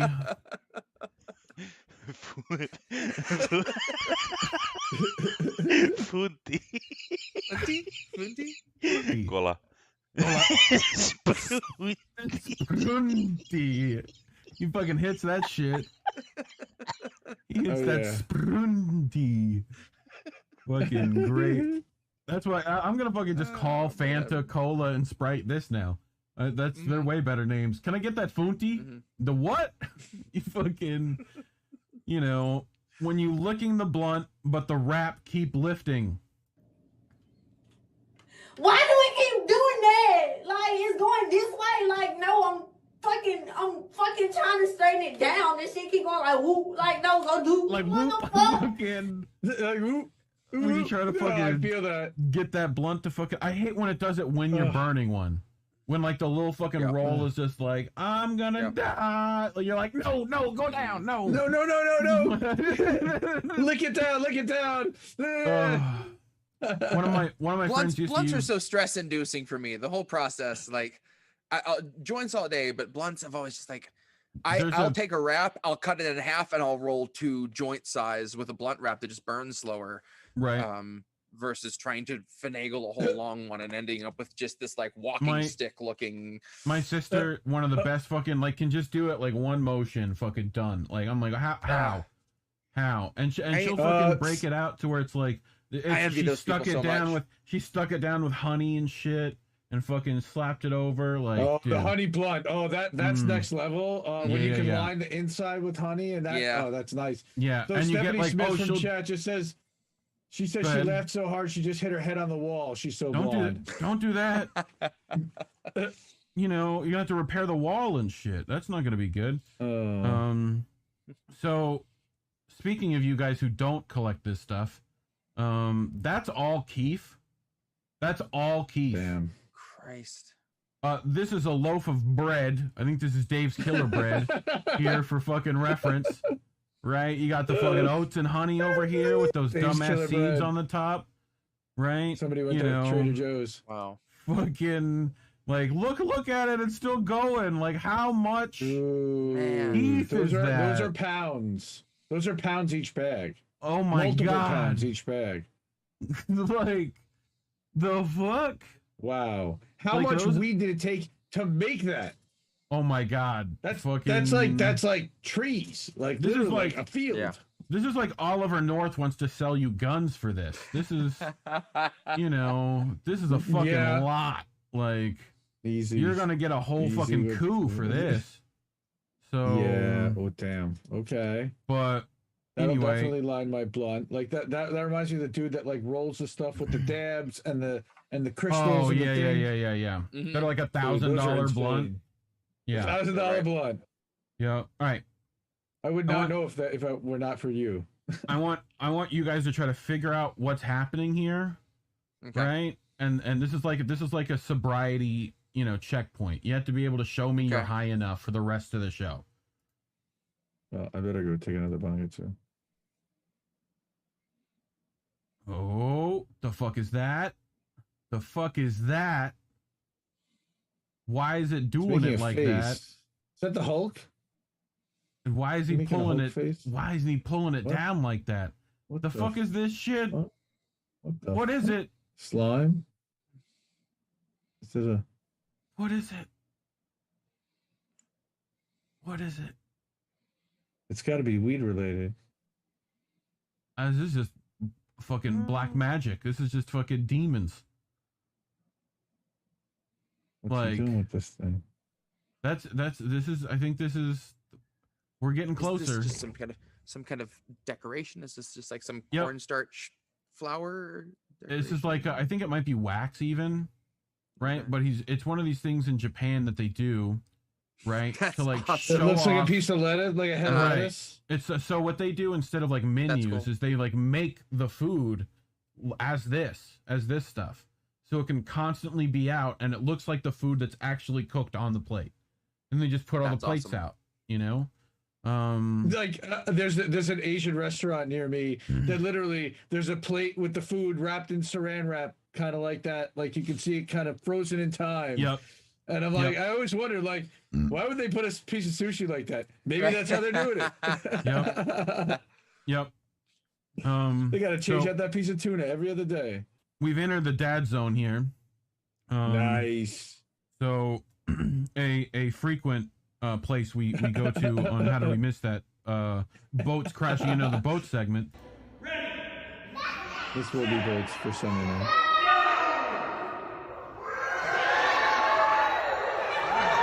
Get the fuck out of here! I gotta go. Damn. Fucking gone. I can't blame them. I missed boats crashing into other boats. I've been meaning to watch that. If you missed them, speaking of which, that's when lizards escape. We have them all up on Rumble as separate segments, I think. So if you look for my name on Rumble, right, you should be able to find all those. That should be where those are. I'm a huge fan of compilation videos of people failing at boat launches. Yes. Yeah. So all of a sudden, whole truck going into the water. Oh yeah. Oh my God, it's fantastic. Oh, the boat hitting the dock is just. You know it's coming. It's friend of the show, Jimmy Dore, when he went on Rogan, right? When Rogan asked him what he watched, right? Like, what do you watch on YouTube? He was like, I watch mindless shit, like boats smashing into other boats, you know. And then like Rogan would just accepted that, you know. But that became the name of our segment. And then every time I watch stuff like this. Fucking this asshole would be like, are you watching boats again? I'm like, yeah, fuck you. I hate real life. Real life sucks. I need brain cleanse. Yeah, I need fucking not like Doom. Eye bleach with the shit we deal with all day. You take your kids to the fucking swing that's just set, cruel. And this fucking that's shit just is cruel. Here. Who the fuck designed this? Damn. Is this like fucking? That's just mean. That's, you know what that is? I'll tell you. Jesse's a dad. That's I don't want my kid getting hurt on the swings, so I'm gonna make sure it can only go like 3 inches each direction. But you know what the kid's gonna do? The kid's gonna figure out how to like get fucking momentum in that one zone, and then that thing's gonna fucking stop the momentum at the wrong time, and that kid is gonna go fucking flying, like gone, you know, like right into the fucking like climbing wall on the other side. Now, on one hand, I do understand all of a sudden going into some sort of like psychotic fit and trying to desperately safeguard a playground, because I sometimes see, like, I'll take my kid to the park, and whoever designs these now, it's like super safe, super safe, super safe. And then one thing that is just a death trap. That it's Pure like torture. How is this exactly not just designed to snap a kid's back? Like, yeah. And of course, that's the one thing all the kids are like, I want to go up that one. It's the big climbing circle. Yep. Like, and it's suspended 12 feet off the ground, and when they fall, fuck you. Yep. Survival of the fittest, kid. Have you ever seen Yep. You better not go far. Yep. Fuckers. Have you ever seen like the old playgrounds from like the fucking 20s and like the 30s? Where it's like practically like, oh, Timmy's playing with the new chainsaw slide. Like fucking, you know, it's like just fucking sheet metal and fucking like, you know, like on a hot summer's day, that shit was just like fucking carbon steel. Everything back then was just designed to outright kill you. Jesse, I think is about my age. I might be a few years older, but they put a tire park in place at our elementary school. I was probably in 4th or 5th grade, and it was literally made out of like 18-wheeler and like big freaking tractor trailer tires and like the Gravedigger type of those tires, right? Yep. And the whole thing was on rocks. So if you fell, it was a nice cushiony rock fall. Perfect. Whoever designed that, I swear, fucking torture artists. It's crazy. Yeah. God. Oh, so now they have like the cut tires, which are really nice in the playgrounds. That's actually really nice. Smells bad, but oh man, yeah, I saw this. I think any parents probably had that moment where your brain is just fucking your brain's done. Yeah, this is fucking. Let's see if Indy spots it. Mine's Tuesdays and Fridays. We're sitting there rocking the baby. Nice. The baby. Oh shit! Where's the fucking kid? But wait. Where the fuck is the kid? I have a child. Where's the child? Child? Oh god, the child. Where's the child? Where's the child? The baby's under my arm. It's right here. I've got it. It's the fucking. I got the kid. I love you, baby. It's the my sunglasses are on my head moment. Right. Yes. But the sunglasses are on my baby. attachment. Yep. Fucking this one you will also understand completely what's going on. Oh, you probably have both seen, you know, the mothers of your children act exactly like this. Jetzt werden wir gleich sehen, wie eine Mami ihre Welpen berührt.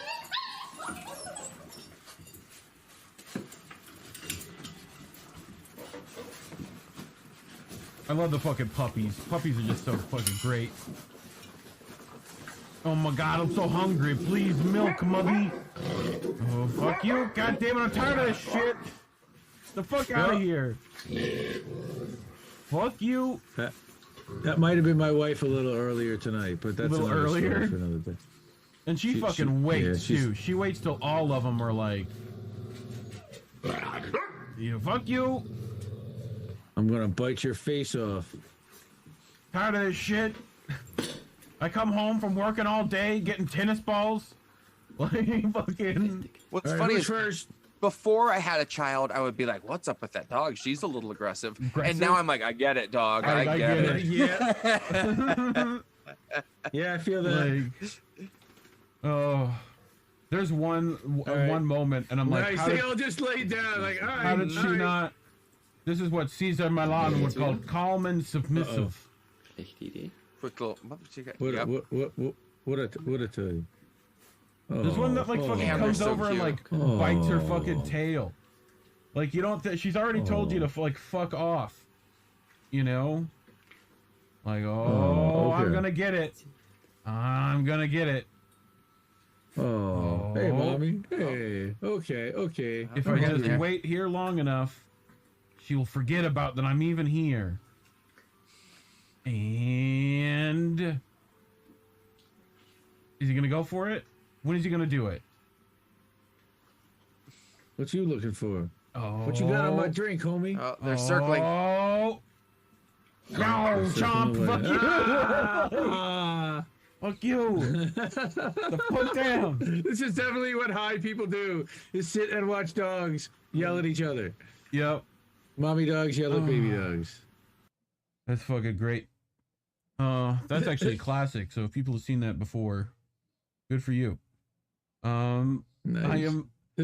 I am healing from a surgery on my eye. Please excuse my appearance, Spike. Y'all want to see Spike? Spike's gonna be fucking dope. Yes, very much. Look at fucking Spike. Oh my God, Spike. Wow. He's fucking lit. And he's got cool sunglasses on. That's funny. You know, I'm not sure if that's like they put a thing around his eye or they just put like is he a an googly eye avatar or is he in the sticker. Blue Man Group? Yeah, That's what I right. was trying One to of the figure out. two. Is he an avatar or Blue Man Group? You know, he's building his own superhero, you know, thing. Like it's Iggy. just called the Lizard People. It's Iggy Pop right there. Yep. He's just I think- chilling up there. Look at I him think hanging, I'm the hanging only his one who paw- gets hanging it his fucking arms right off the lead. It does look like Iggy Pop. It fucking looks like Iggy Pop. Oh, fucking all The veiny skin and texture, gross. right? Like, yeah, that's fucking great. I've got that Rolling Stones fucking cover magazine somewhere, and it's like the worst one. You put that at the bottom of the stack. You know, like I don't want fucking people to see Iggy Pop. It's hauntingly frightening. Yes. Oh, I think I've seen this one. you two are wrestling fans, right? Yes. Yeah. I am at that age. Oh no! Oh my god. Yes. Do it again, Daddy. As y'all can see, I just made the bed. That doesn't matter. Oh my Jesus Christ, dude! What are you? He must be a Get the GMP. Get the GMP. Oh my god. Oh my Oh, god. you kicked him off. Got those up kicks. did you You do gotta look for those that? up kicks. Baby Stunner, go quick. He's going Baby for the stunner. stunner. He knows who to Oh, yeah. Yes. I love the face the baby makes. Oh, yeah. From the He's going top off the top rope. Elbow. yeah, I think you won. Give me the elbow. The people's elbow. No, dude. That's great. Oh. Dude, when I the first definitely- time I showed my kid the people's elbow, like for the next couple months, I'd come home from work and I would be fucking dead and I'd be laying there on the floor and he would see me and he'd just get that look and all of a sudden he'd come in and just flying in at me. See, I'm not at that So point. good. We haven't showed him that yet, but I just pick him up and body slam my kids all the time. So there's Like, I've these, been waiting more than 40 years to have kids to body slam. Like that's exactly what they're getting body slammed on the couch. They're getting body slammed on the bed. They're getting body slammed pretty much everywhere. It's just gonna happen. If anyone follows MMA, there's two names you probably know: Daniel Cormier, Khabib, right? And they both go to the same camp pretty much when they're in the States. So we're at ACA, right? I think that's in the Bay Area. But they all learned fucking wrestling move like this kind of like wrestling, right? Like as well as being some of the best wrestlers in the world, right? Like in actual wrestling, they'll just fucking come up to each other and fucking wrestling slap and then like fucking stunner just like out of nowhere, like fucking DC will come out in the fucking luchador mask and everything and just fucking start fake fighting Khabib. You know, it's the fucking best shit. And everyone's like, wait, what the fuck is going on? Like, fucking, you know, but he'll do it on like, there's multiple instances of it on camera. Like Khabib will be doing an interview, you know, DC will just fucking come up and start doing that shit. Oh, so we've made it out of the dad zone and into the dog zone. Into the pup zone. Okay. Yep.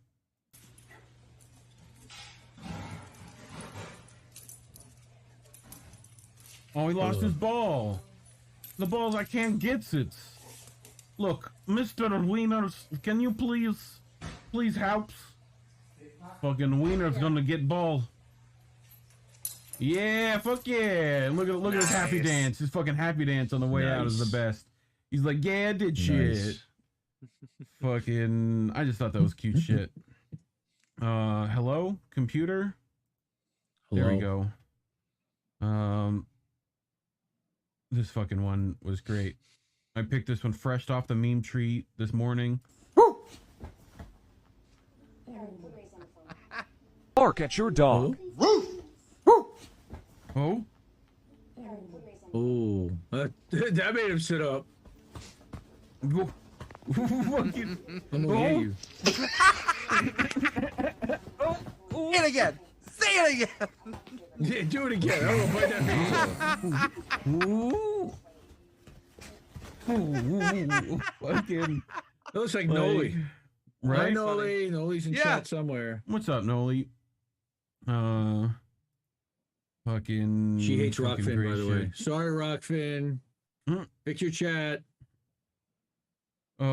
This one just Taylor says Hawkins. bruh. This motherfucker, he says. Wait, what? Here, I'll back it up. What did I do? Oh, he did shit on the fence. Like, the fuck is Wow. that? That's talent, is what that is. This motherfucker. You know what? Clearly, his fence. Oh god. He's If that wasn't your fence, He's you'd not be gonna laughing as hard as you no. If it's not his fence, right now he's got to scrape that off the fucking fence with like a bag. You just disappear. Yeah. Oh. Blue-eyed guana. Oh shit! E. Heller had the fucking blue-eyed guana. The worst part is like, if you saw that on your fence, you would Right. think it was a person. You wouldn't think a dog did it. No. You would Shit on my definitely think like a fence. human, and you'd be like, "How did they get it sideways on the? Did they throw gloves?" Wow. Also, the dog knew that was possible. Don't act like that dog didn't know it was gonna stick to the fence. You know, Wow. because they do that shit. There's some sticky dung. Oh. And there's an What the hell's overlapping run going from on here? Ailing, and Ailing gets the ball, and there are men in the box, and it comes for Pablo Hernandez, and Pablo Hernandez scores a goal for Leeds United!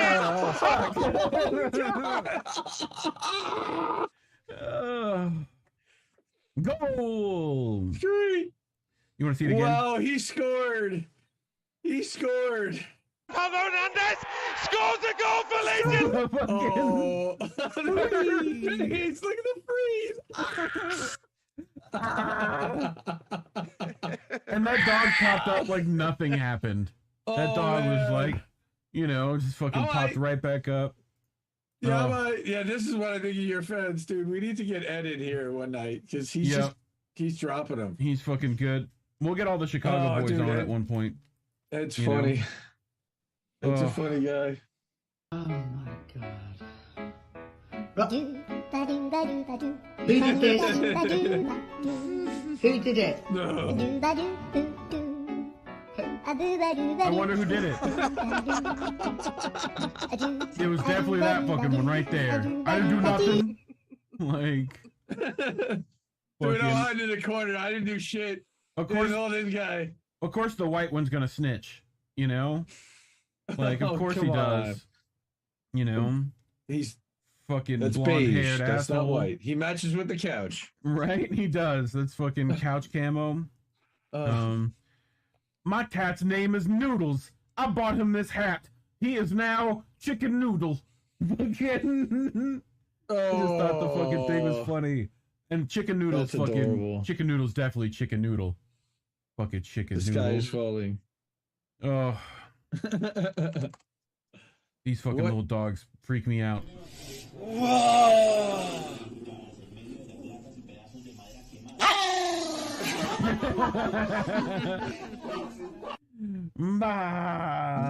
Fucking hit that shit. They're always just tough little bastards. They're fucking they're always like want to fight everything. So Lesnick. This one goes quick. This up. I'm a professional. We don't ever do this usually, but for you guys, this up. Just that. Wait, do that again.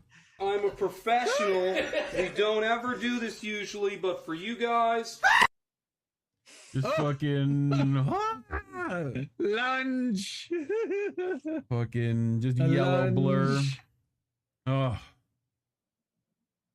Where this did I one's just paste cute. that? Oh boy. This one's fucking cute.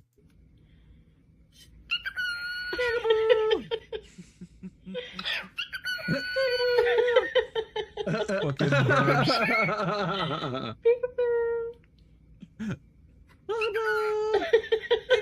He's changing the timing and everything he's learning.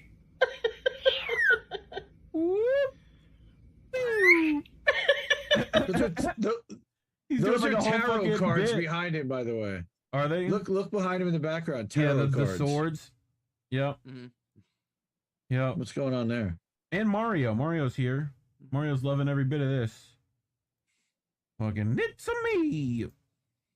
So I love this fucking video. This is important Dude, for people to know. My kid knows every word in this video by heart. We watched it probably 30 times last night at dinner, and he was just dying laughing over this. Nice. These are fucking great. How to pick up a duck. Part 3. Common problems and mistakes. So, you've found yourself a duck, but you find yourself chasing after it. It always runs away when you try to pick it up. Don't do this. Yes. If you're behind, that should remind you that that's wrong. If you chase a duck, it'll run. So get in front of the duck and introduce yourself and state your intentions. Hello, duck. My name is Human Name. Human Name. And I'm going to pick you up now. Place your hand firmly underneath the duck, palm side up, and lift. Congratulations. You're now holding a duck. You're just holding a duck. New achievement. Pick up a duck. Nice. Oh, fucking duck. I like the goals. duck's little shoes. Duck's got Is that like from fucking Pokemon shoesies Go on. to the poles? Something Pokemon like Go that. to the ducks. Something like that. Yep. Oh. So at one point I worked with greyhounds for a very short period of time because the job sucked. But the greyhounds were the best part of the job. But they're fucking ridiculous. Watch this one. And he's still fucking going. And then he goes into warp speed. Oh my god, I can fucking run so fast. Look at me. Dude, oh I'm yeah, those guys are gone. insane. They're fucking They look like ridiculous. God. Wow, he's got such stamina. Like, and gone. That looks like the things in Avatar, like those Right? predator The jackals. things at night. Yeah. Like, look at how streamlined he gets. Tucks those ears back. He's just a little fucking puppo amazing. missile. You know? Look at that tongue hanging out. And You better dude, get us some all water fucking afterwards, day, or he's gonna there bite was your a- face off. in the kennel, there was like a fucking tree, like right outside. And if a fucking squirrel moved, all those fuckers were just like, the fuck you doing? Like, you know, fucking, if we get out this fucking fence, you know, like that's all they were doing all fucking day. But we got to take them to the fucking track for like track day and stuff. And dude, I've never seen a dog try to fucking murder something more than one of those things to the fake rabbit. Those things are insane. Where were you at? Oh, Live Oak. It was around in there. Oh, okay. Was it there? Yeah, Okay, yeah. because I was about to say where I grew up, we were near Ebro. Yep. Yeah, the so the one that I was like working at was like I found out later that so how they work is there's like two kennels, right? There's like race day kennels, right? And then like storage kennels. Then there's like places you send them to go train. Like it's all separated out into different places, right? Essentially a sponsor pays for a dog and like they're paying you to like fucking make sure that dog stays alive, right? And these dogs are like the most fragile things on the fucking planet. I've seen them like jump onto like they have double kennels and it's like the upper kennel's only like fucking like 4 feet and these things are like giant dogs, like they're fucking big, you know, they could easily just fucking hop right up there, right? But if they're fucking tired or whatever, and like that's we were always told to like after race day like pick them up into everything and like put them in stuff, right? Because if they try to make that jump on their own, right, they can fucking miss, break their back. Like I've seen that shit happen. Not good. That's like $1 million dog just fucking gone because like, you know, of a dumb fuck up. But dude, they would fucking hit that shit and I'd literally have to peel dog off of like that rabbit, you know, and it'd be like 4 or 5, it would be all the dogs that were like just like going around. Like you might put 2 or 3 or 4 depending on what kind of like training you were trying to have them do, right? And they were just fucking like I literally like I've never tried to fucking I pulled this pit bull off Chihuahuas easier, you know, than fucking like trying to get that thing. Like I literally had to like get in and like with a muzzle. They had a muzzle on and everything, and you're still like trying to fucking pull teeth off. You're like, remember those ridiculous. are the racing dogs, and like they're the ones that like if they catch the rabbits, they all hell breaks loose. Oh, all hell breaks loose. They do catch loose. them. Yeah, you're supposed to get that dog like before, like that thing kind of keeps going past the line, and you're supposed to try to catch a fucking like 60-mile-per-hour fucking animal, you know, like that's trying to murder the thing it's been chasing, and you're just like, no, come here, like no, that doesn't happen. Like I literally had to just like straight up like double leg dogs, just like fucking power double, you know, those things, but they fucking love every bit of that.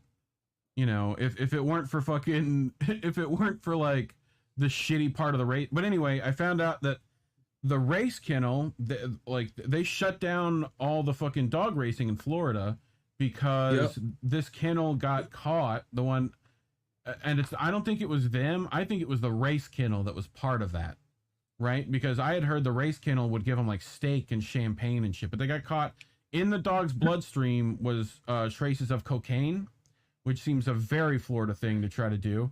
So, you know, speaking of it's just science. Right, it's just science. They just go faster with cocaine. That's how it works.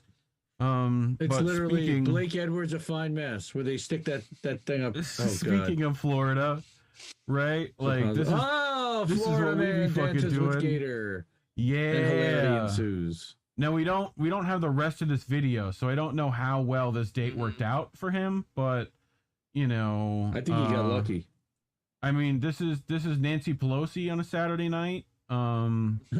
You know. Oh God, Australia's so dangerous. Also Americans. So Americans, right? Yeah, Florida's the Australia of, you know, the United States. We've got all the fucking shit that'll murder you, people mainly, but you know, animals too. So, yep. Have y'all seen the goat? The goat specifically. Sean, what's up? Oh yeah, he's strong as fuck, bro. People think he don't push. Like I'm used to that shit. Oh, come on, goat. Oh damn, Poncho's really trying. Come on, Poncho. Come on, Poncho. Come on, Poncho. Come on, Poncho. I ain't never gonna give up. Come on, Poncho. Come on.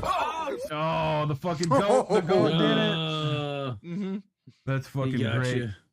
Fucking goat. I don't know why I thought that would be fucking. It's just an interesting. Damn, that's interesting. So someone else had to have found it interesting.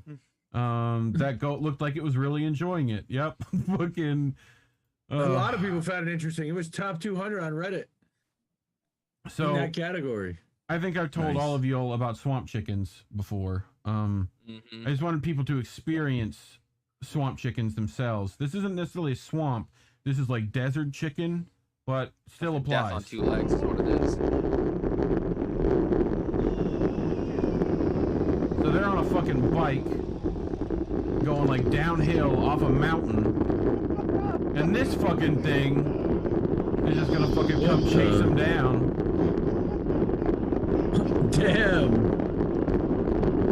Like, and he's not even trying. Yeah. That's like me. Yeah. Where's Wile E. Coyote? Yeah, this is essentially the raptors from Jurassic Park, pretty much. Like, oh my God. You know, that's what you're like. Listen to the wind noise. Like that alone should tell you. They're booking. Right. They're booking. Like, and you definitely don't stop. He's catching him. There's a car. That is a car. I didn't make it to the end of this video, so I have no idea if it just fucking ends. Or he kills them both. Right, like, find out next time on fucking. The thing slams into a rock, maybe? He's giving up. Nope. I think he just fucking gave up. He's like, I'm done. There's easier food. Oh. Nice. Everybody hit the like button wherever you are, by the way, if you haven't done that yet. Thank you. Yeah, if you haven't done that yet, that would be great. Tell the algorithm to fuck off and tell Rockfin that you actually like this shit. This is cool. go like and share and all that stuff. You know, especially if you're looking like this. Oh. You know.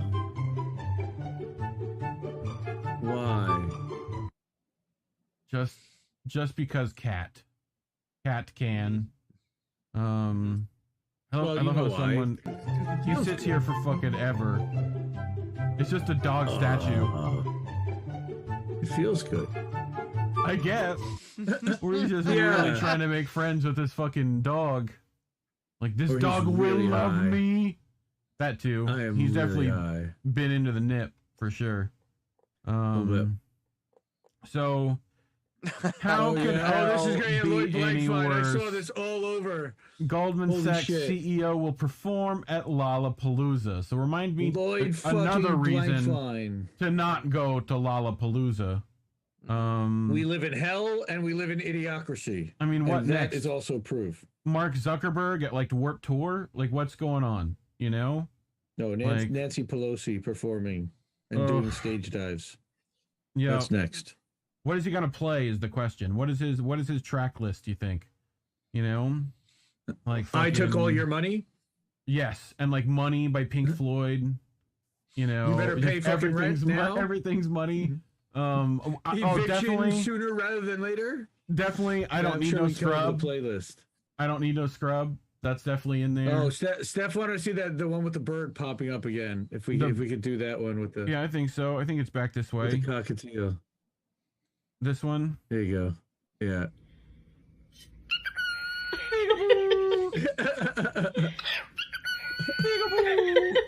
I fucking love that little fucking bird. That is adorbs. The best one is when he goes fucking slide whistles that shit. Nice, yeah. Fucking funny. Nice. That was worth it. Lloyd fucking Blankfein. Give me all your cash and your home too. Right? And I'll take your retirement fund. That's fucking. Who let him fucking out of the fucking padded room is what I want to know. What would that sound like? Twa, right? Okay, that's really good. Here, you take that piece of paper, but don't let her see it. Just take that away. Okay. What about TWE? Twee. Oh no. Twee, right? Twee. TWE sounds like Twee. twee. Okay, you can take that away. Don't help her, guys. Don't help her. What about TWI? Twit. Twit. That's good. Twit. Don't help her. Don't help her. Oh, sorry. Twit. Okay? No, Twit. I know Okay? what's coming. Take that one away. Hide it. Okay? What about TWO? Twoo. Two? Twoo. No, sound it out. What is TWO? Whoa. Mary. Mary, don't help her. Coop, what's the problem? Okay. All right, hang on. Try hang on. Try from that one more time. No. Just what? TWO? Twoo. Okay. Twoo. Listen, it's listen. Okay, you're gonna get it. Just sound it out. TWO.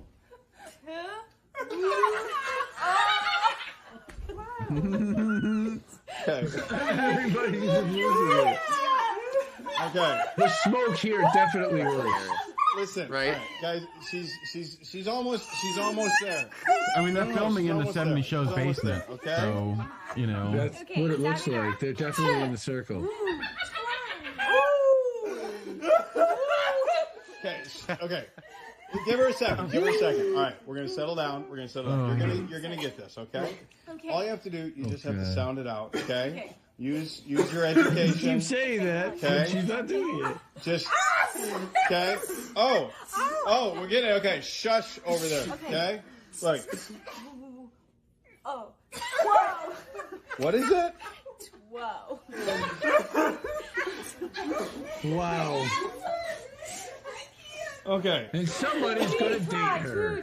Twa. Somebody probably already is.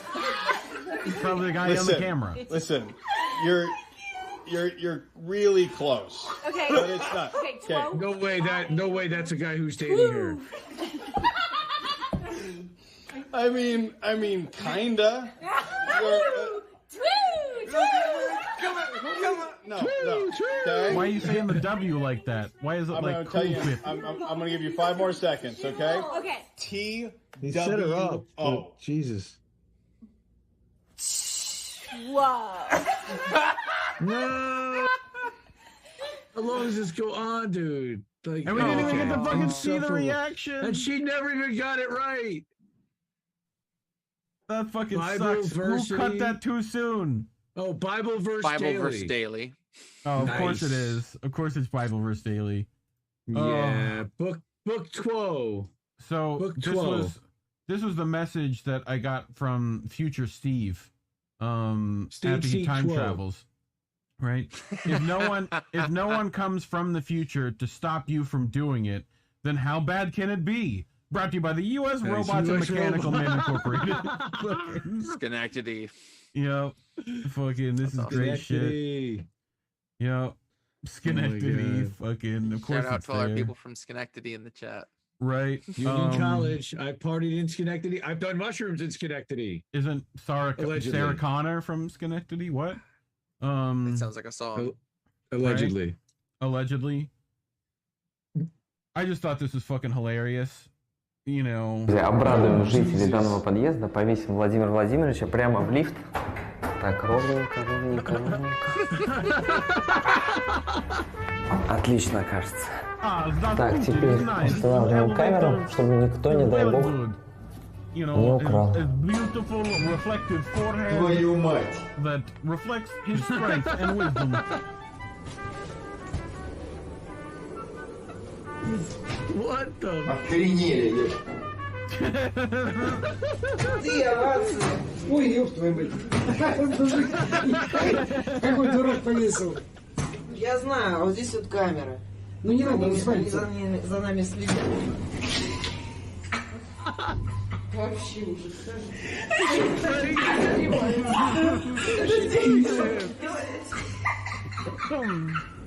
Oh, God. Батюшки мои.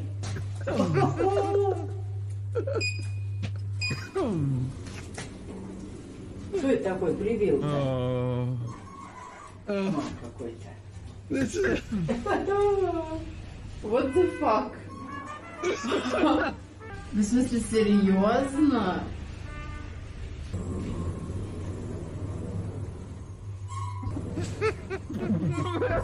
Like you just open it? No, sorry. You just I'm opened out. it and walked out.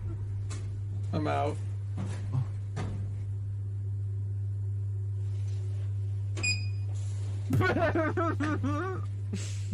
Like, I'm not sure.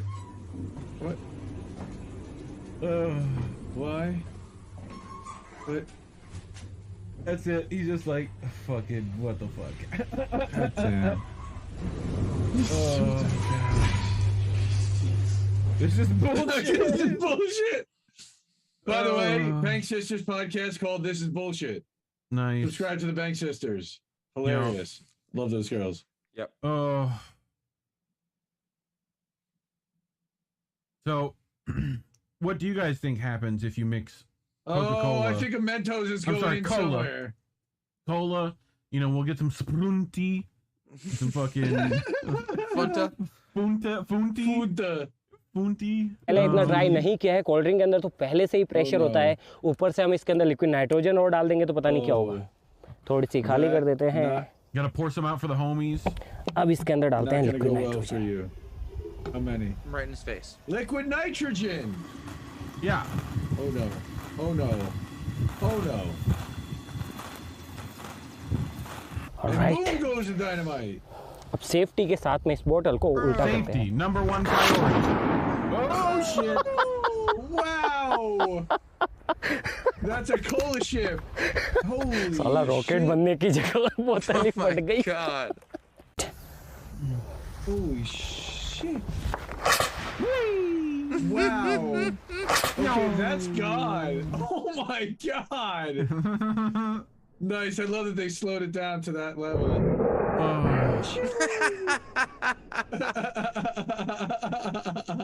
Fucking gone. It's just gone. Wow. It's gone. Cut to like the fucking people in space looking down on us, like what the fuck? Like fucking, you know. Dude, you know there was a fighter pilot calling UFO. UFO! This was in fucking Florida, and the funniest bit is at the end of this. If you're in Florida for spring break, be careful. This fucking lady was stealing everyone's fucking shit at like spring break. And as she's getting arrested, Look how many phones she stole. Hey, goodbye. They're all fucking drunk as shit, but they can sing that song. Everyone knows that song when they're drunk. You know, I thought she was stealing the cop's phone as she's getting like arrested. That would be a good fucking move. Right. That would be a move. If you look, yeah, it definitely looks like she could shift around and do that. Dude. Wow. That's fucked up. 10 phones. Don't be that like that. Don't be that lady. Be cooler. Oh. I got another fucking cop one. Yeah, do you? You know this guy? Copper, I'm gonna tell everybody. Police. Ways. Oh.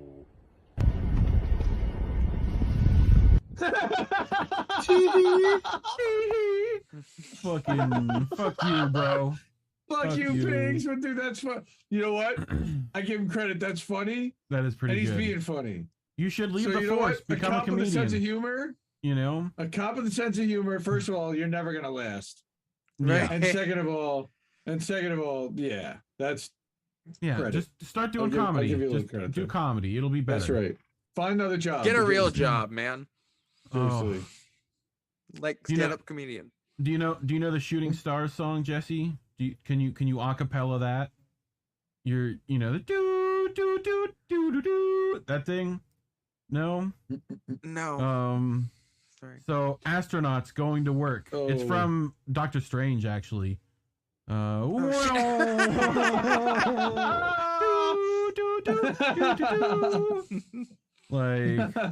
oh, come on. And gone. Nice. A playground launcher. I can laugh at that. I'm fat. It's okay. That's right. That's for all the guys who like the big girls. Come on. Yep. Oh. Hey, Dad, you want to make a TikTok? All we need is some string and some water bottles. Nah, I'm not gonna make a TikTok.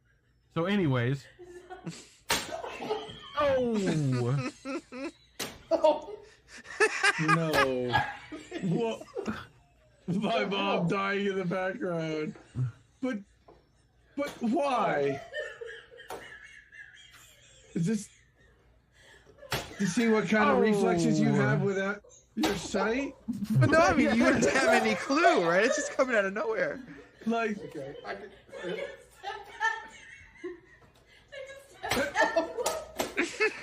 Oh my god. Tap out! Hey, yo, what's up? Yo, what's up? Come here. Come in. Come here. Oh, come on. Oh, that's just wrong. Cole Finley. That's messed up. You know, but funny. That's the funniest messed bit up. is that That's you're like, funny. Dad was like, I don't wanna, you know, and then cut to Dad doing it, He's right? standing there getting his head knocked in. Oh, so I put this one in for Jesse just because I feel like he would understand. You know, Partridge Family.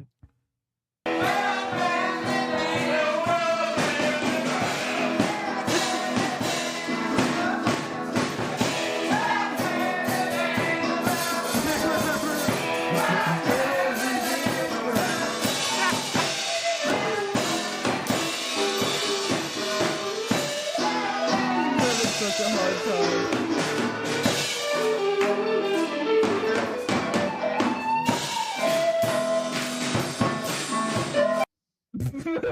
Everybody was wants to jam out. There's always What is she one. doing? just fucking. Oh God, I'm adopted. Just fucking. I hate it. I hate everything. You know, Exasperated sigh solo. Yep, exacerbated sigh solo. That's fucking great. Oh, I play the eye roll in the family band. the eye roll. That's right. That's fucking great. That is a very, very important instrument. Oh, this one's fucking great. Oh boy. So baby, from now on, when I introduce us, I'm gonna introduce us as me being thunder and you lightning. Okay?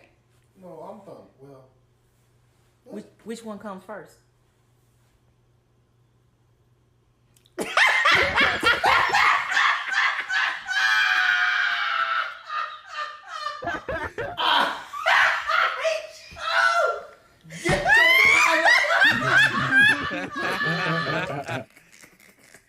Oh God.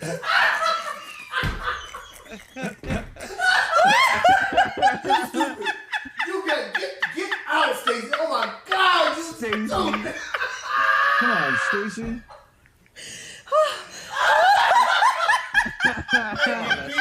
It depends. We're going to let all TikTok know. It depends. Gonna let all the TikTok know, Stacey. Thanks. Fuck it. He said it depends. It depends. Oh. Which one comes first? That's fantastic. Thunder or lightning? Well, we are running to the end of our extravaganza today. So, you know, how do you guys think this is going to go? You know? I think it might detach and start rolling. It's the build-up. He's just going to flip outside. Cyrus is going to get this apparatus going really fast. Yeah, give it up for Your Cyrus. help. Clap and scream real loud. On the main stage. Stage E12.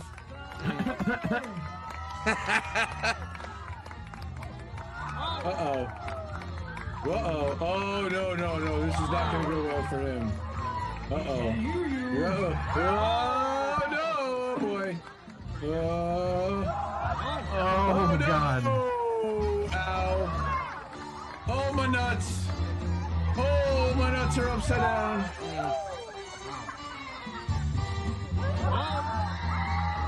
Oh, no. Oh, Cyrus. Ow. I do think that is Cy's full name now, though. Cyrus Oppenheimer. Call an ambulance now. Right? You know. Wow. This is what Cy was doing before he got into politics. Right. And after a one good knock in the victory. head, and all of a sudden it just all, you know. Oh, That's the God. origin story. Circus. I love it. Oh, that's outstanding. Yep, but that's all I fucking had. Just what we needed. What a finale. That took how long did that take, Indy? I started doing that this morning at like 2 in the afternoon. Yep, You like how I said this morning and you at 2? basically finish at 9:55 tonight. Yeah, that's how long it took to get those. You know, but worth it. Yeah, definitely worth thanks, it. Reddit. Thanks Reddit for being infested with Ukraine bullshit. Oh God, yeah, it would be normally Propaganda nonstop. Mm-hmm. Like eye bleach. Yeah, we need eye bleach. So it's making it harder to find. But thank you, Reef, for doing that. We needed this. No problem. We're gonna attach this.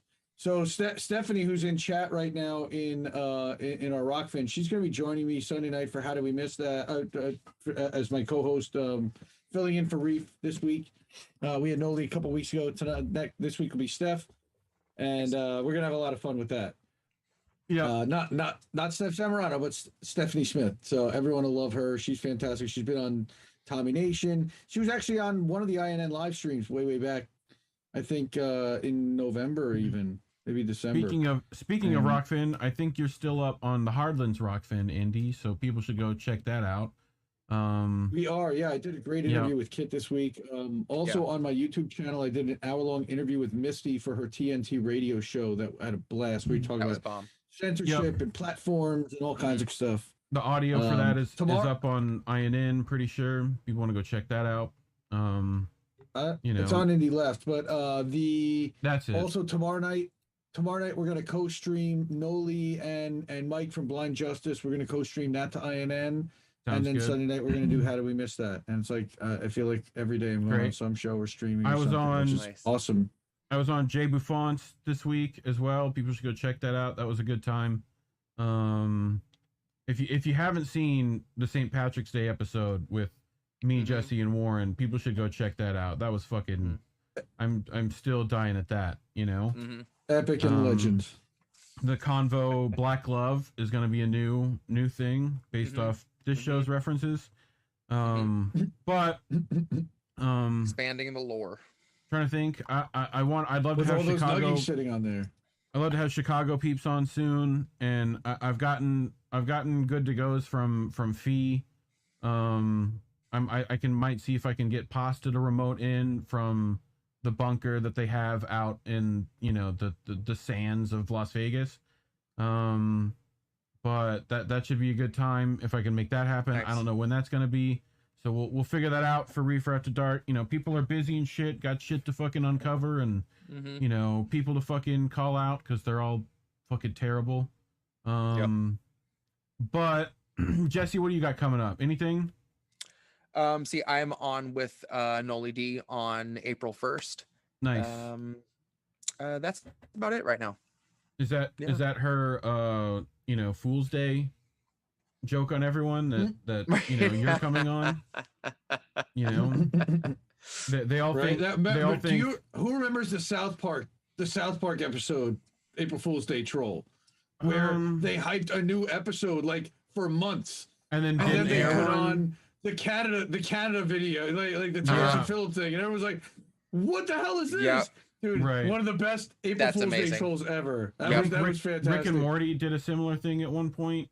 I'm pretty sure. No surprise. Yeah. Nice. They basically replaced South Park as the new stoner cartoon. Yeah. Although South Park is still going strong. And I talked to somebody this week in business. Weird. A friend of mine.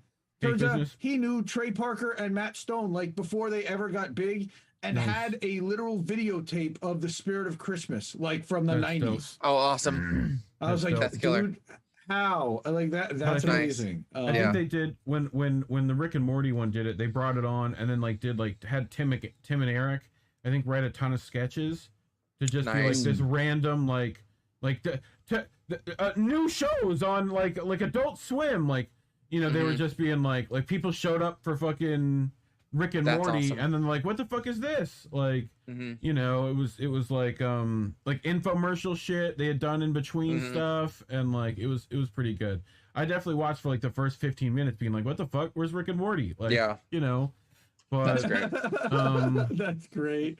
But I'm gonna be going on Sabby. I'm gonna be on Sabby. I think that's gonna be April 8th. That's what we're talking about, or April 8th, or that week. And then also Friends of Indie Left. The next one's going to be with Misty that same week.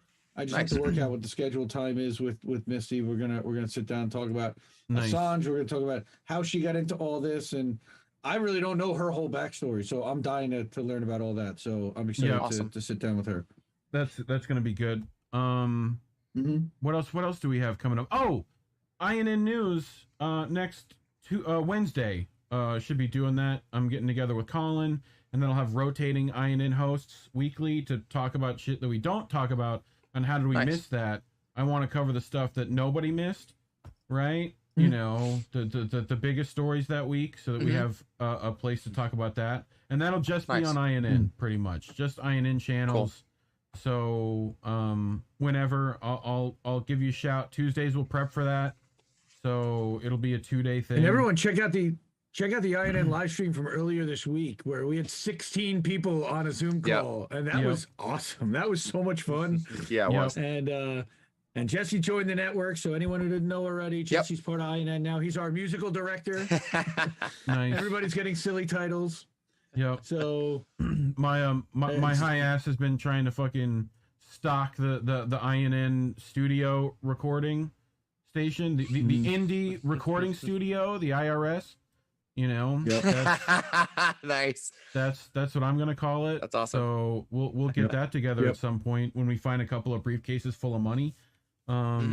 So speaking of briefcases full of money, everyone's link trees is down there in the doobly-doo, I think. I haven't got you, Jesse, because you came on because you were like, let me come on, and I was like, okay, cool. Yeah. And so I just haven't done that yet, but I will right after this video's over. Put your stuff in the description. That's gonna be a good time. Shout out Mad Crab, who I showcased on tonight's musical intro. That stuff was fucking great. Go check him out. I think he's INN creative director Mad Crab. Yep, I think he's Like he's doing clipping, he's doing thumbnails, he's doing songs, he's doing everything. He's the creative director. See if you can find the Mad Crab on Twitter. It might be just like Big Mad Crab. It's at Big Mad Crab. Yeah, that's it.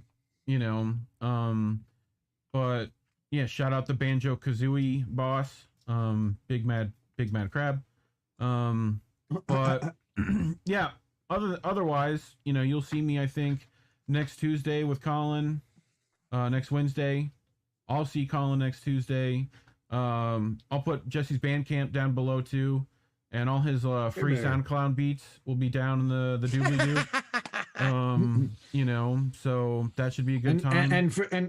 And for our friend Kit, let's say Rockfin. I can roll the tongue. Thank you very much.